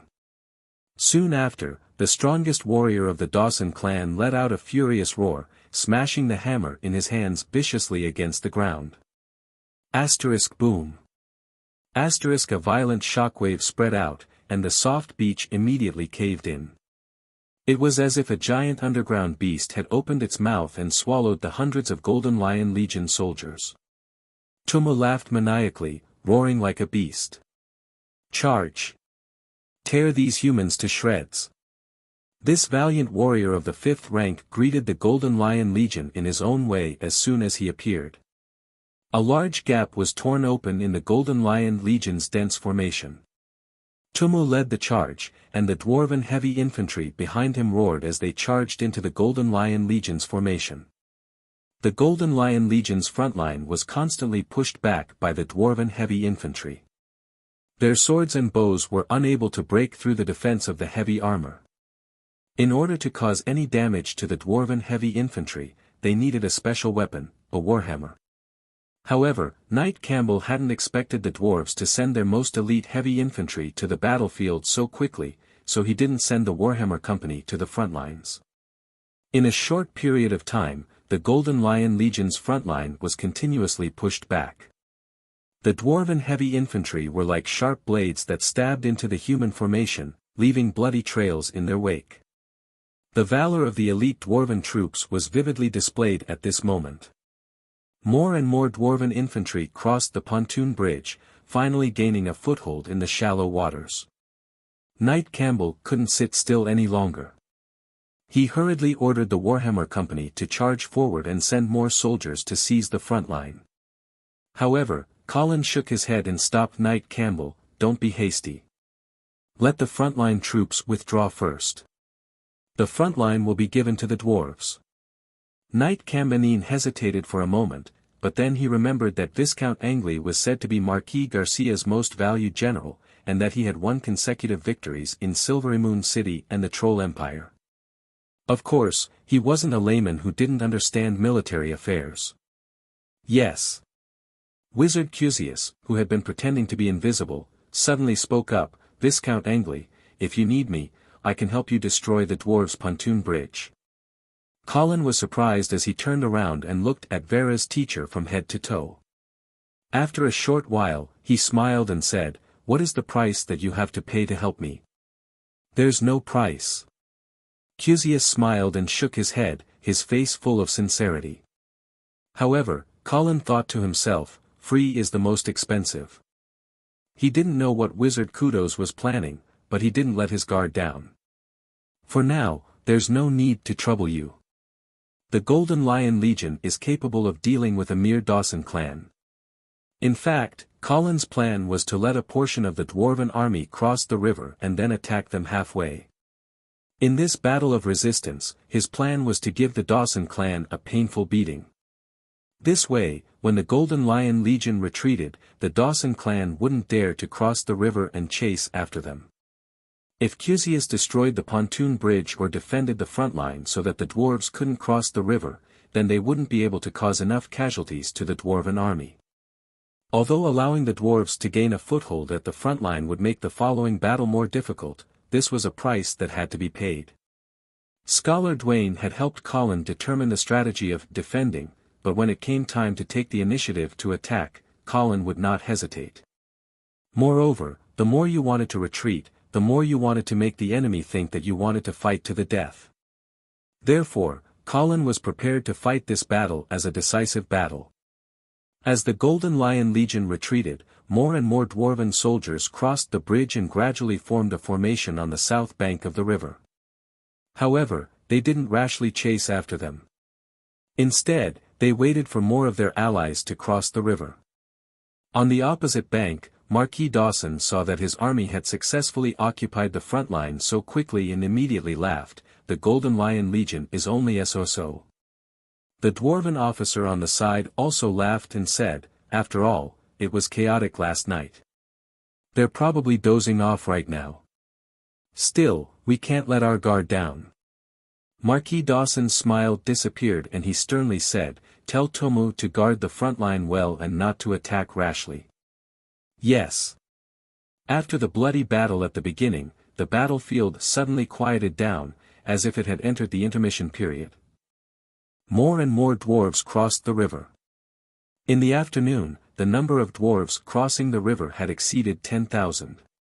Moreover, they began to build simple fortifications on the front line, preparing to build at the bridgehead. Of course, the Golden Lion Legion wasn't idle either. Colin first let the soldiers eat their fill. Then, he arranged for some sentries to guard against any sudden attacks from the dwarves. After that, he let the main force return to the camp to catch up on sleep. After all, after the chaos last night, most of the soldiers weren't in their best condition. Colin saw that the dwarves were busy crossing the river and building fortifications, so he let his soldiers rest and recover their energy. Originally, he was worried that the dwarves would send out small groups to harass them, but until 2 or 3 o'clock in the afternoon, the dwarves still didn't have any intention of attacking. Colin immediately understood that Marquis Dawson on the opposite bank was a cautious and conservative commander. This could be guessed. After all, Marquis Dawson was mainly in charge of logistics in the Black Cavalry. Of course, he couldn't have a radical personality. Being cautious and conservative wasn't a weakness, but if he was too cautious and hesitated when seeing a suitable opportunity, then the opportunity would slip through his fingers. Moreover, in Colin's opinion, if Marquis Dawson really chose a conservative strategy, then he shouldn't have chosen to cross the river. Instead, he should have continued to wait for the Menham family's army to arrive. Once he chose to cross the river, he would be at a disadvantage strategically. This was because the Rapids River would naturally divide the dwarves' army into two parts. It was impossible to rely on the pontoon bridge to connect the two parts of the army together. Now, it seemed that the dwarves' crossing of the river was going smoothly. However, when the Golden Lion Legion launched their attack, they would taste the pain of not being able to advance and not being able to retreat. Marquis Dawson would also understand that he had missed the best opportunity to defeat the Golden Lion Legion. At 3 o'clock in the afternoon, the Golden Lion Legion had already finished their sleep and regrouped. Colin held Vera's hand as they stood on a temporarily built platform. There were two coffins beside them. One of them contained the body of the Duke of St. Hilda, and the other contained the body of Charles St. Hilda. The reason why the two bodies were placed in quotation marks was because they were not real bodies. The body of the Duke of St. Hilda was a stone statue that had been swapped out, and Charles St. Hilda was not completely dead yet. "Go ahead," Colin said as he let go of Vera's hand. His eyes were full of encouragement. Vera nodded gently before she walked to the front of the platform alone. The two coffins were placed behind her, and the afternoon sun shone through the clouds. It seemed as though she was covered with a layer of holy halo. "My father is dead. My brother is dead as well." Vera's clear but firm voice spread throughout the wilderness through a sound amplification spell. Just these two sentences were enough to make the Golden Lion Legion soldiers feel ashamed. They had always claimed to be the shield of St. Hilda, but they had never succeeded in protecting their lord. Vera continued speaking, "However, I believe that my father and my brother did not hold any grudges before they died. This is because, just like all the other St. Hildas, they swore to protect the northern frontier. They were willing to sacrifice their lives for the northern frontier. So am I. No matter how strong the rebels are, no matter how terrible the enemy is, I will never allow the people of the northern frontier to fall into endless war. I will never allow this land to be filled with evil and killing. Warriors of the Golden Lion Legion, are you willing to fight with me for the northern frontier? We swear to protect the northern frontier." Knight Campbell shouted as he stood below the platform. "We swear to protect the northern frontier. We swear to protect the northern frontier." One after another, the voices gradually converged into a slogan that resounded throughout the land. The sound of the rushing river gradually became noiseless. Colin narrowed his eyes as he looked at Vera, who was receiving the cheers of tens of thousands of soldiers of the Golden Lion Legion. In a trance, he seemed to see the figure of another woman, the half-elf queen, Aisha Miller. It seemed that Vera had indeed learned a lot from her time in Silvermoon City.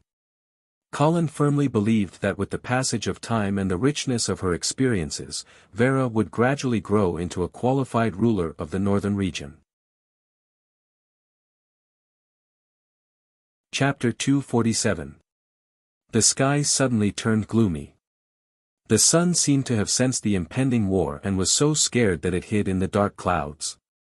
The air pressure suddenly became very low, so low that it was difficult to breathe.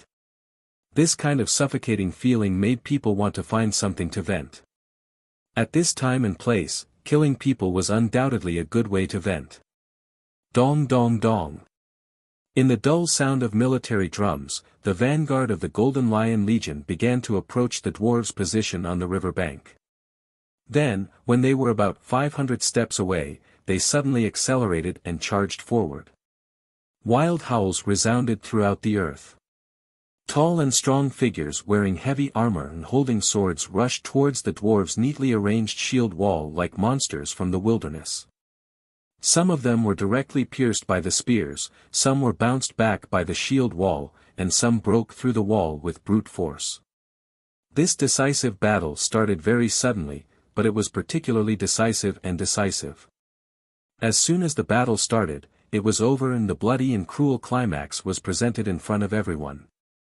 Vera's mobilization before the battle and the two corpses in the house of Saint Hilda had completely ignited the courage in the hearts of the soldiers of the Golden Lion Legion.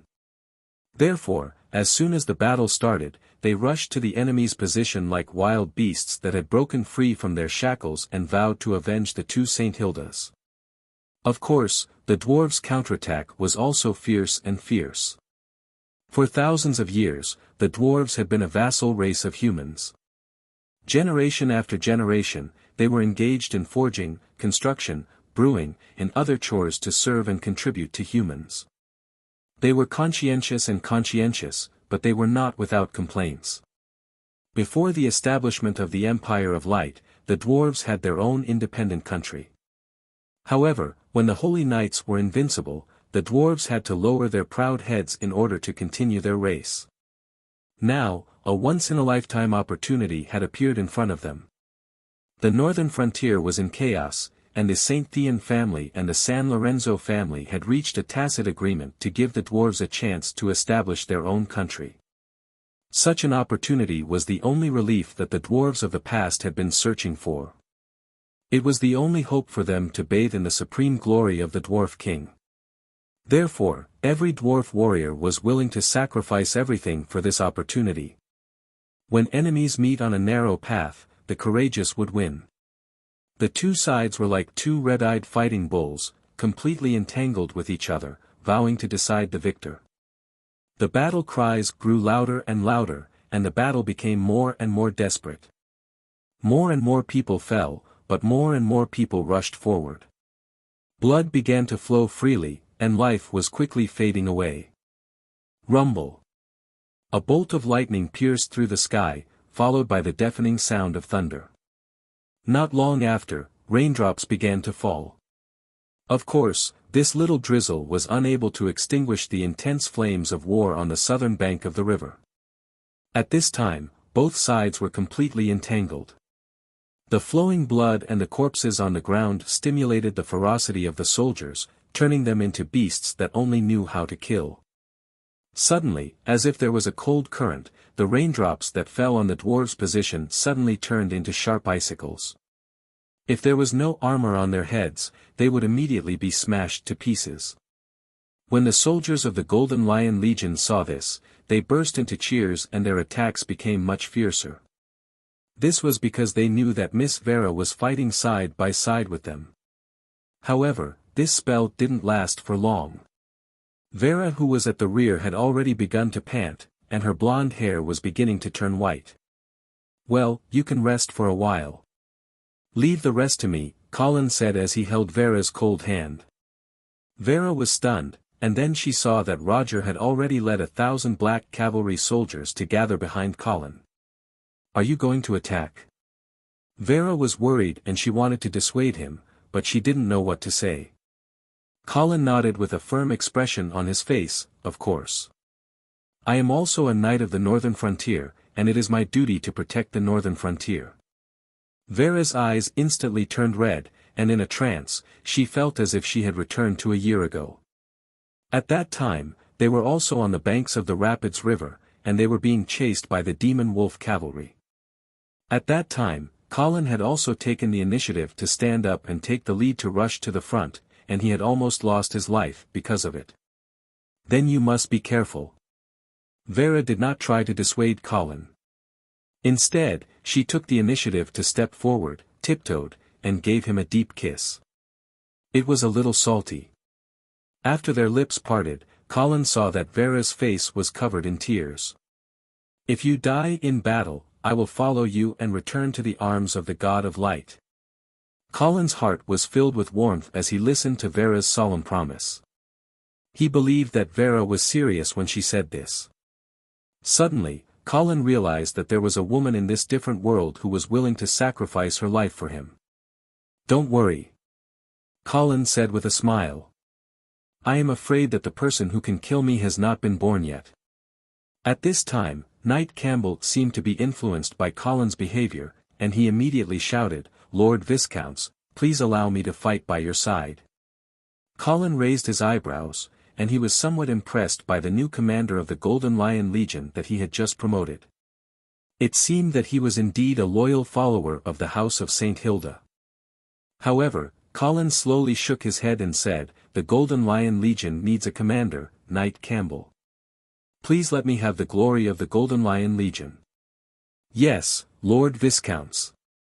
Knight Campbell slammed his fist on his chest and bowed respectfully to Colin.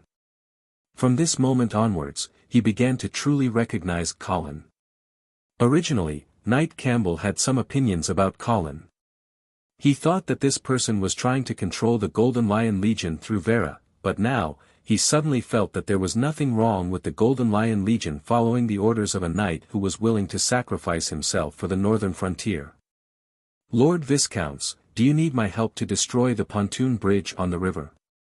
At this time, the mage Cusius stood up again. Colin turned around and looked at the white-robed mage, but he still refused with a smile. "I am sorry, Sir Mage. This is a battle that belongs to the knights."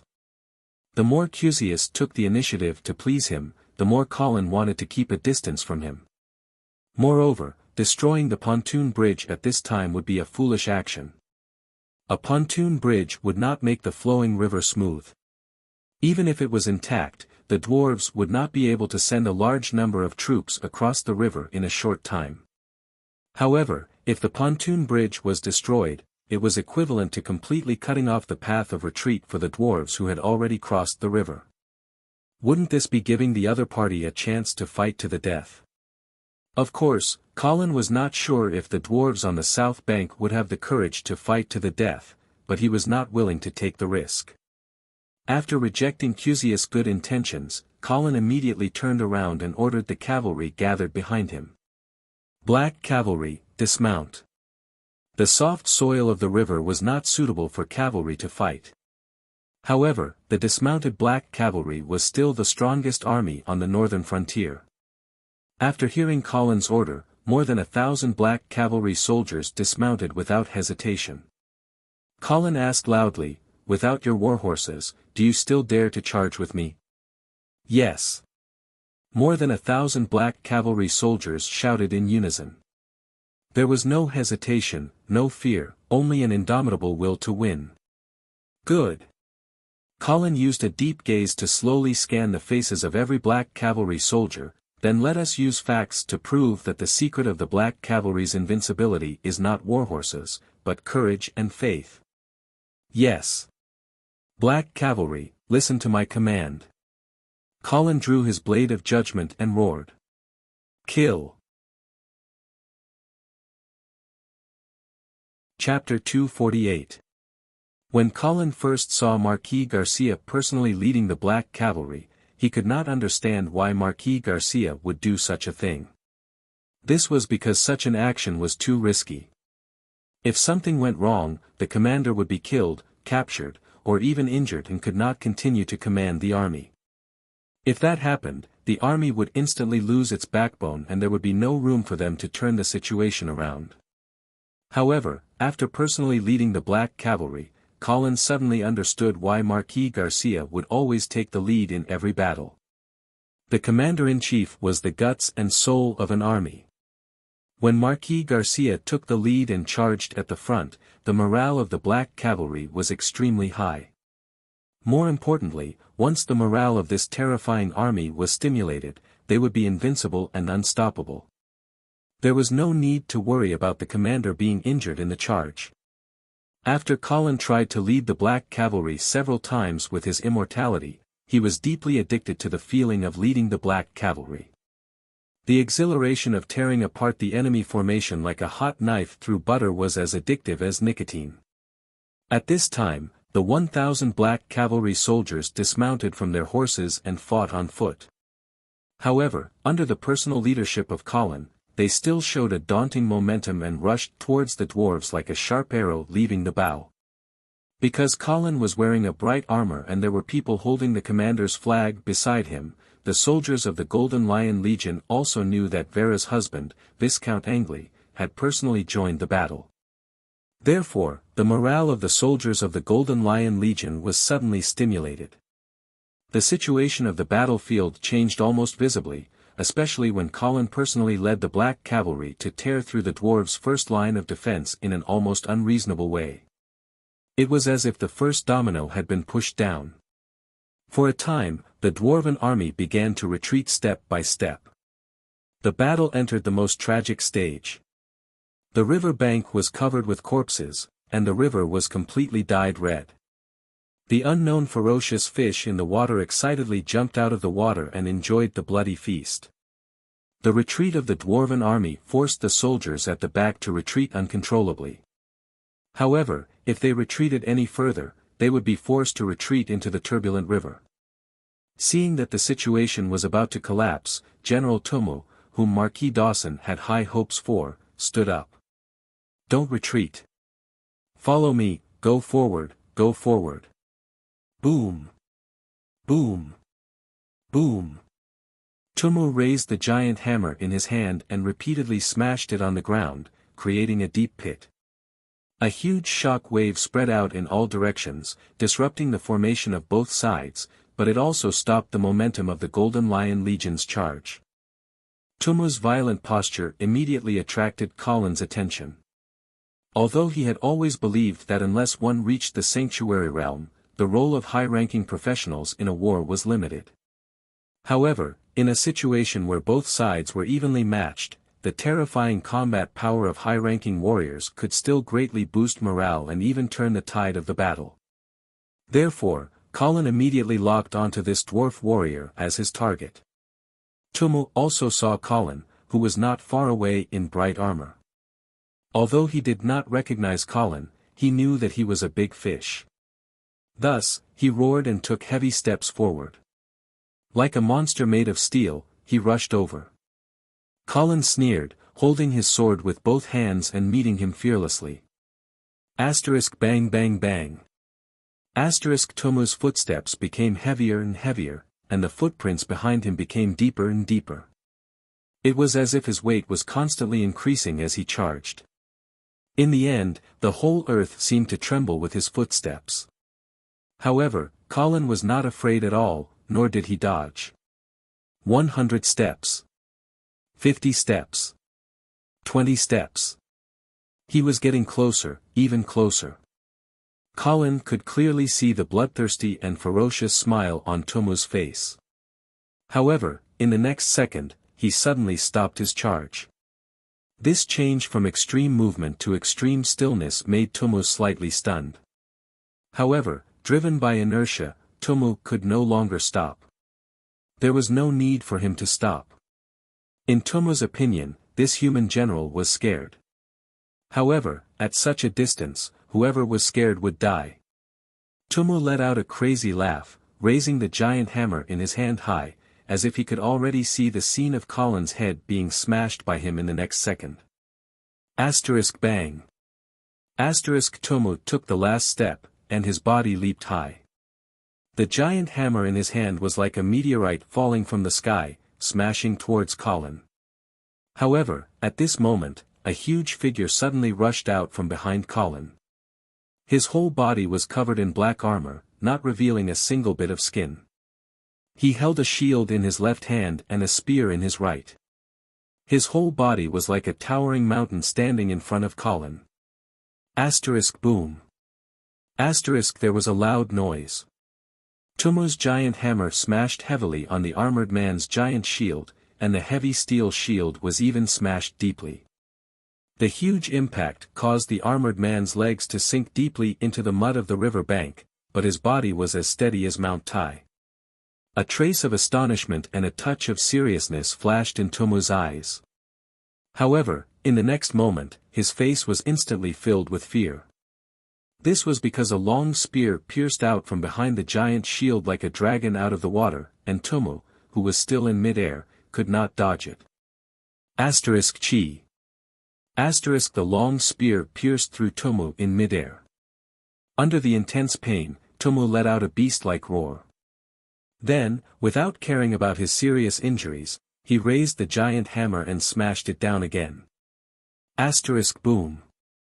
Asterisk the giant shield, which was already broken, could no longer resist the bombardment of the giant hammer. In an instant, it turned into countless pieces of iron and scattered in all directions. The giant hammer, under the terrifying inertia, smashed heavily on the armored man's helmet. The helmet was instantly deformed, and blood gushed out like a fountain. However, the armored man did not seem to feel any pain. He waved his spear and smashed Tomo into the ground, then stepped on him. Tomo only felt that his armor was groaning under the heavy weight of the opponent's giant foot. However, he just noticed that under the twisted helmet, there was a bit of dark green skin and a glimpse of ferocious fangs. The opponent was a troll warrior. Tomo was full of doubts. Why would a troll help the Golden Lion Legion? Surrender, and I'll give you face. Colin's cold voice sounded. Bah! Tomo spat out a mouthful of blood, and said disdainfully, only dead dwarven warriors don't surrender, bang. Colin kicked Tomo's head heavily, knocking him out. Tomo's fall was a fatal blow to the dwarven army's morale. Under the circumstances where Marquis Dawson had not crossed the river, this fifth-ranked dwarf warrior was the backbone of the dwarven army on the south bank. At this moment, seeing that the incomparably valiant General Tomo had been stepped on, and it was unknown whether he was dead or alive, panic immediately began to spread among the dwarves. And when the battle reached its climax, such panic was fatal. On the Golden Lion Legion side, their morale was greatly boosted. The soldiers fearlessly charged forward, charging forward, and charging forward again. Under the tide-like attack, the dwarves could only retreat step by step. However, this retreat only made their situation worse. This was because behind them was the turbulent flowing river. Although there were still more dwarven troops coming to the south bank along the pontoon bridge, they could not have too much of an impact on the current battle situation. This was because they had already been blocked by their allies who were trying to retreat, and they could not display their true potential as a fresh force. This would only make the river bank more crowded and chaotic. Even worse, the dwarven army that had gathered together became living targets for the archers of the Golden Lion Legion. Arrows rained down like a storm, reaping the lives of the dwarven soldiers with great efficiency. Charge! Charge forward! We can't retreat. We can't retreat anymore. The dwarven officers roared at the top of their lungs, trying to salvage the situation. However, in this situation, individual strength was so weak and powerless. Sometimes it was not that the soldiers wanted to retreat, but that they had no choice. With the collapse of the front lines, the dwarves' living space was compressed, and they could not carry out orderly replacement and rotation. The army at the back could not charge forward, and the army at the front lines was already exhausted. A large-scale rout was already unstoppable. Splash, splash, dwarven soldiers had already begun to be pushed into the water. Chapter 249. War was indeed like a tug-of-war. Victory and defeat were decided in an instant. One side might be too weak for the opponent to grasp the opportunity, and they would be dragged into the abyss of defeat step by step. Marquis Dawson saw the situation on the other side of the rapids, and his eyes were about to bleed. He could not believe that his 30,000 to 40,000 elite troops on the south bank of the rapids could not even hold on for half a day under the attack of the Golden Lion Legion. At this time, the dwarven army had been completely disorganized. The Golden Lion Legion was like a sharp knife stabbing into the bodies of the dwarven army, dismembering them. Thus, even though the dwarves did not suffer heavy casualties, there was nothing they could do to reverse the situation. The pontoon bridge was already crowded. The dwarves on the north bank wanted to go over and help, but the dwarves on the south bank kept trying to escape. This caused the pontoon bridge to be blocked, and there were even dwarven soldiers constantly being pushed off the bridge and into the river. Of course, even more dwarven soldiers were pushed into the river from the shore. The rapids was turbulent to begin with. If the soldiers who fell into the river were still wearing armor, they would only drown no matter how good they were at swimming. Gradually, the dwarven soldiers realized that they had lost. Soldiers began to take off their armor, throw away their weapons, and jump into the water in an attempt to swim across the river. Escape was the only thought in the hearts of the dwarven soldiers at this time. Thus, even though they knew that the rapids was behind them, they had completely lost the courage to fight the enemy. They would rather risk being swallowed by the river than face the enemy's blade. Marquis Dawson had just cursed and wanted to personally lead the battle, but fortunately, he was persuaded by the officers beside him. He panted heavily and clenched his fists, his nails digging deep into his flesh. He watched as group after group of dwarves either took the initiative or were driven into the river. For a moment, the river was full of dwarven soldiers. At a glance, it was all bobbing heads and waving hands. The soldiers of the Golden Lion Legion who had rushed to the river began to take out their bows and arrows, calmly and mercilessly killing the dwarves on the river. Soon, numerous corpses appeared on the surface of the river. Marquis Dawson stared blankly at everything in front of him. The screams and shouts of killing all around him seemed to have disappeared. At this moment, he seemed to have been completely isolated from this battlefield. The dream of the dwarves for thousands of years seemed to have left him at this moment. He couldn't accept it. For the sake of this dream, he had already sacrificed too much. A heart-piercing pain caused Marquis Dawson to involuntarily open his mouth. He tried to shout, but when he opened his mouth, it was filled with the smell of blood. Lord Marquis! Lord Marquis! The dwarven officers saw Marquis Dawson spurt out blood from his mouth, and then he fell down, unconscious. In the evening, the heavy rain finally stopped.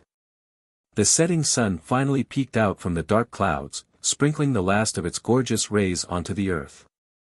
The battle on the southern shore of Riverrun was basically over. The dwarven army could no longer organize a large-scale resistance. Only a few scattered beasts were left fighting. The pontoon bridge that connected the two sides of the Rapids River had already been set ablaze. This fire was set by the dwarves themselves.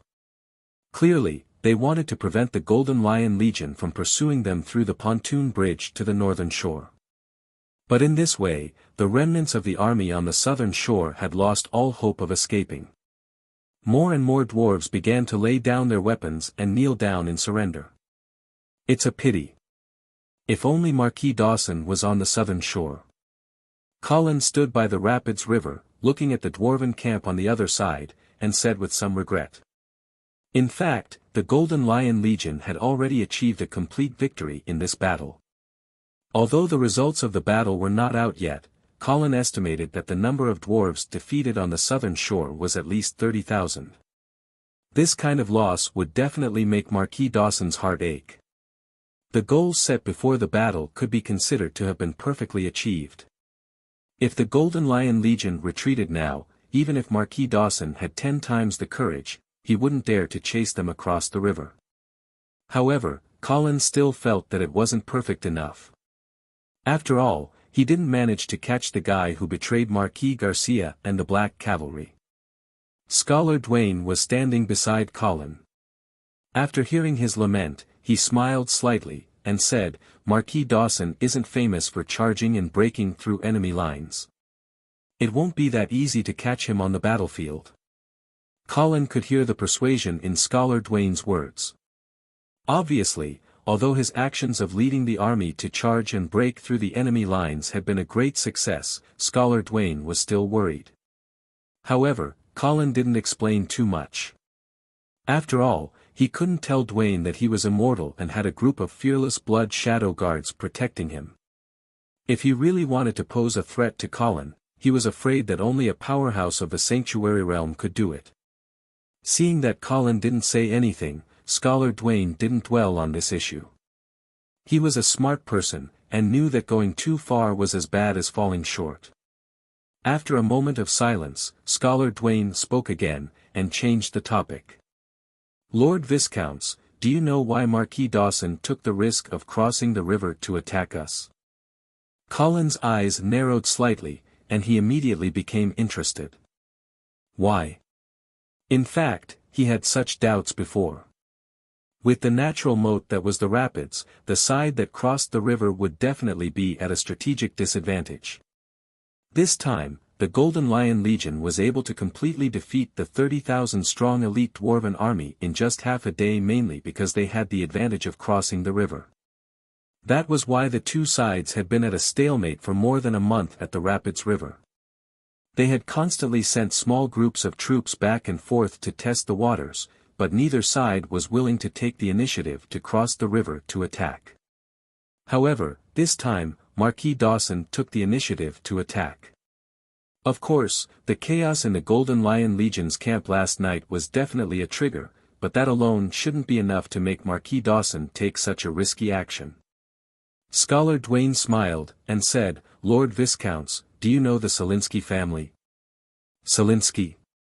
Colin flipped through the memories of his predecessor, but he couldn't find anything. He shook his head and said, "I don't know. This shouldn't be a family from the northern frontier, right?"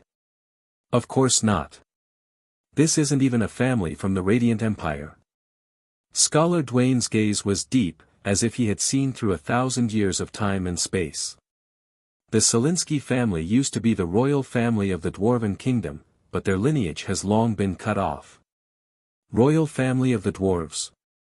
Colin's heart skipped a beat, and he continued to look at Scholar Dwayne, waiting for his explanation. Although the Selinsky family has become history, it occupies an extremely important position in the hearts of the dwarves. It has even evolved into a spiritual totem in the thousands of years of reminiscence and reminiscence. It has even become a belief. Therefore, if there was still a Selinsky alive, as long as he made a call, the dwarves would definitely surround him, and establishing a kingdom would be a matter of course. However, because the Selinsky family no longer has any descendants, the dwarves will face a problem when they attempt to establish a kingdom on the northern frontier. Who will be the king of the dwarves? Hearing this, Colin roughly understood Scholar Dwayne's meaning. So, Marquis Dawson chose to take the initiative to attack because he wanted to rely on his achievements in defeating the Golden Lion Legion to fight for the position of king of the dwarves. That's right. Scholar Dwayne nodded.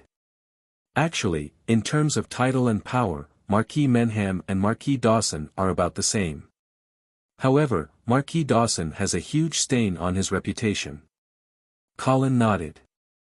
He knew that this stain was clearly the matter of Marquis Dawson betraying the one he had pledged his loyalty to, Marquis Garcia. Because of this stain on his reputation, if Marquis Dawson doesn't have any outstanding achievements, then after the dwarves establish a kingdom, the position of king of the dwarves will definitely belong to Marquis Menham. Hee, what a pity. Now that he risked crossing the river and suffered a crushing defeat, it seems that Marquis Dawson has no hope of competing with Marquis Menham. Scholar Duane suddenly smiled coldly. Sir Viscounts, I feel that Marquis Dawson might not be willing to sit and watch Marquis Menham ascend the throne of King of the Dwarves. Oh. Why is that? Because the Dawson family had married a daughter of the Selinsky family. Therefore, after the Selinsky family perished, the Dawson family felt that they were the true inheritors of the King of the Dwarves bloodline. This thought became more and more intense as the Selinsky family's position rose in the hearts of the dwarves, to the point that it became a kind of paranoid belief. It is because of this that Marquis Dawson didn't hesitate to betray Marquis Garcia, who he was deeply indebted to, in order to create the conditions for the dwarves to establish a kingdom. It is also because of this that I feel that Marquis Dawson won't easily give up on the idea of competing with Marquis Menham for the throne of King of the Dwarves. Colin's eyes lit up. He immediately realized that if Marquis Dawson was truly unwilling, then this was an opportunity that could be exploited. Thinking of this, the two looked at each other and revealed a smile full of deep meaning. Chapter 250. As night fell, the fire on the south bank of the river was still burning. It was the Golden Lion Legion burning the corpses. The preliminary results of the battle were already out. In this battle, the Golden Lion Legion had suffered more than 4,000 casualties.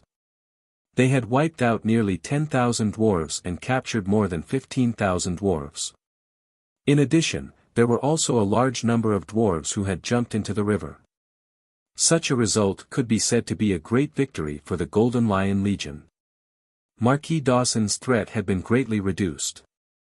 At the very least, if the Golden Lion Legion chose to retreat at this time, the dwarves on the other side of the river would definitely not dare to pursue them. This battle also gave Colin a more intuitive understanding of the combat effectiveness of the Golden Lion Legion. It was indeed worthy of being called the most elite unit of the House of St. Hilda. If the Black Cavalry was the best cavalry in the northern frontier, then the Golden Lion Legion could be regarded as the best infantry in the northern frontier. This also made Colin covet this army. Although cavalry was invincible in the wild, there were still many restrictions after all. For example, it would be difficult for them to exert their strength in a siege or in a harsh terrain. Therefore, Colin needed an elite infantry legion as a supplement. Originally, Colin had considered the half-elves Silvermoon Guard. However, it seemed that the Golden Lion Legion's combat effectiveness was obviously much higher than the Silvermoon Guard. Therefore, he decided to use this army instead.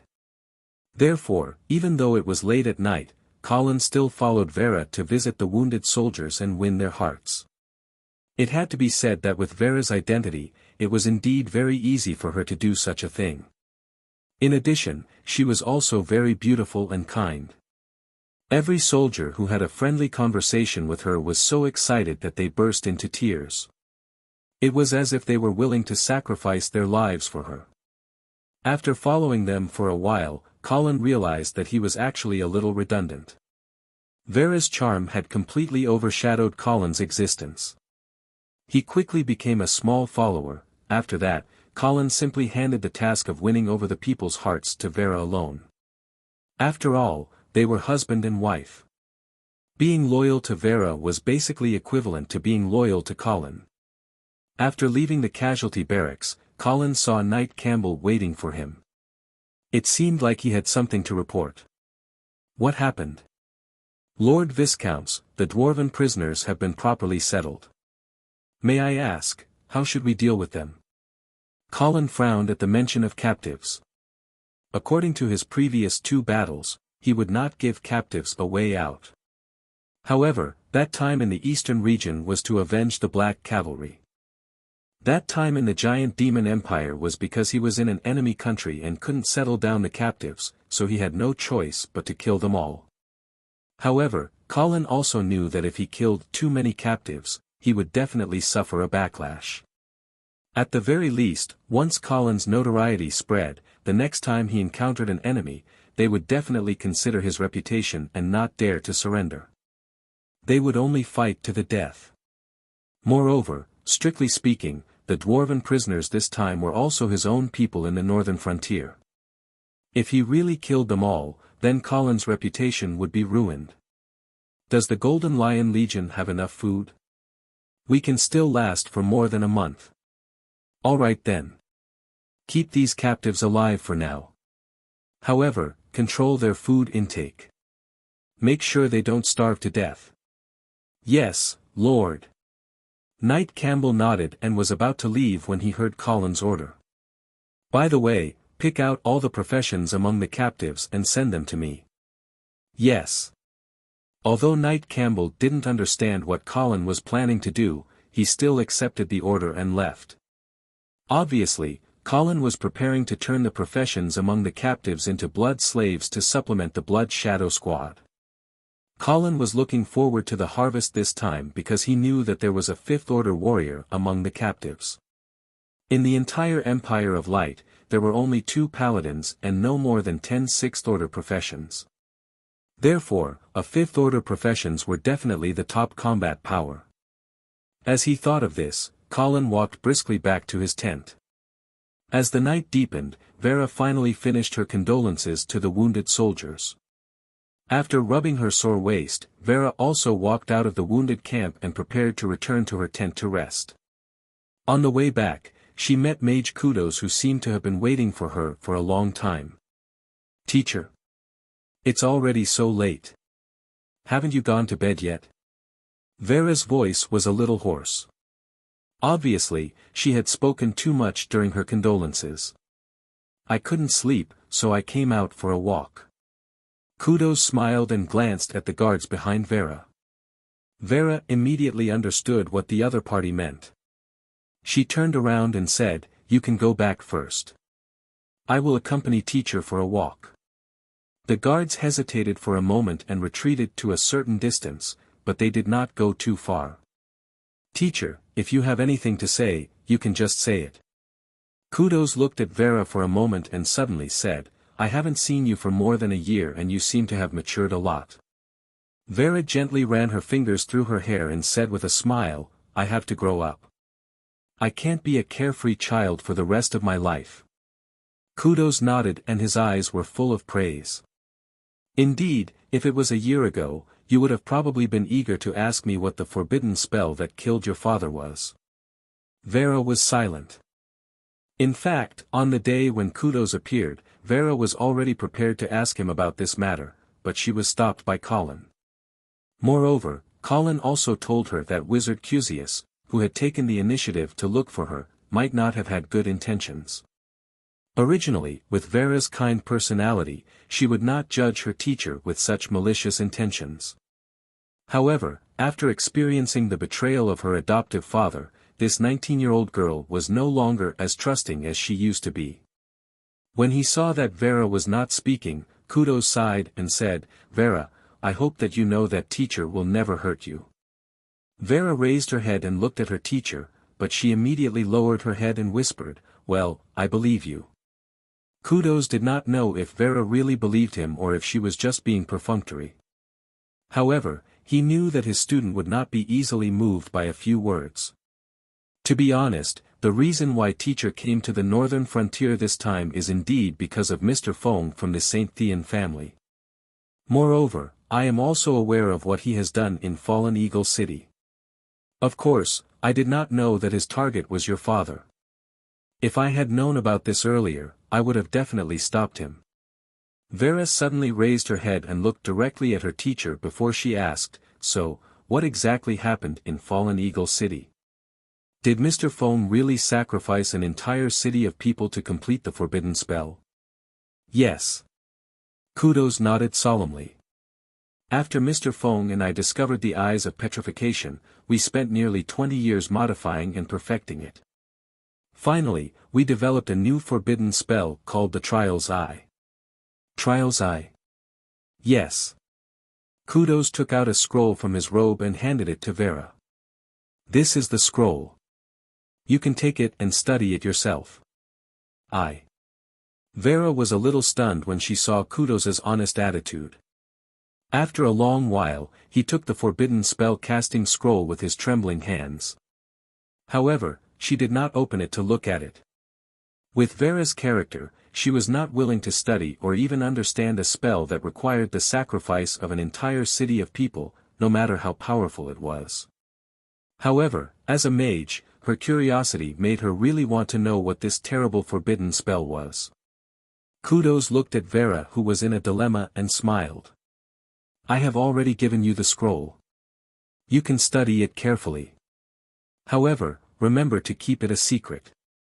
This forbidden spell is not only the hope for the rise of the mages, but it could also be the curse that kills us. After saying this sentence, Kudos left. Vera was left standing in the same place as she stared at the scroll in her hand. You're tuning in to the Han Li's Wuxia Adventures YouTube channel. We're so grateful for your support, and don't forget to subscribe to join us on this incredible journey through captivating stories. Your generosity through donations truly makes a world of difference, as it's the primary source of revenue that allows me to expand and enhance this channel for you. Thank you from the bottom of my heart for being a part of this adventure.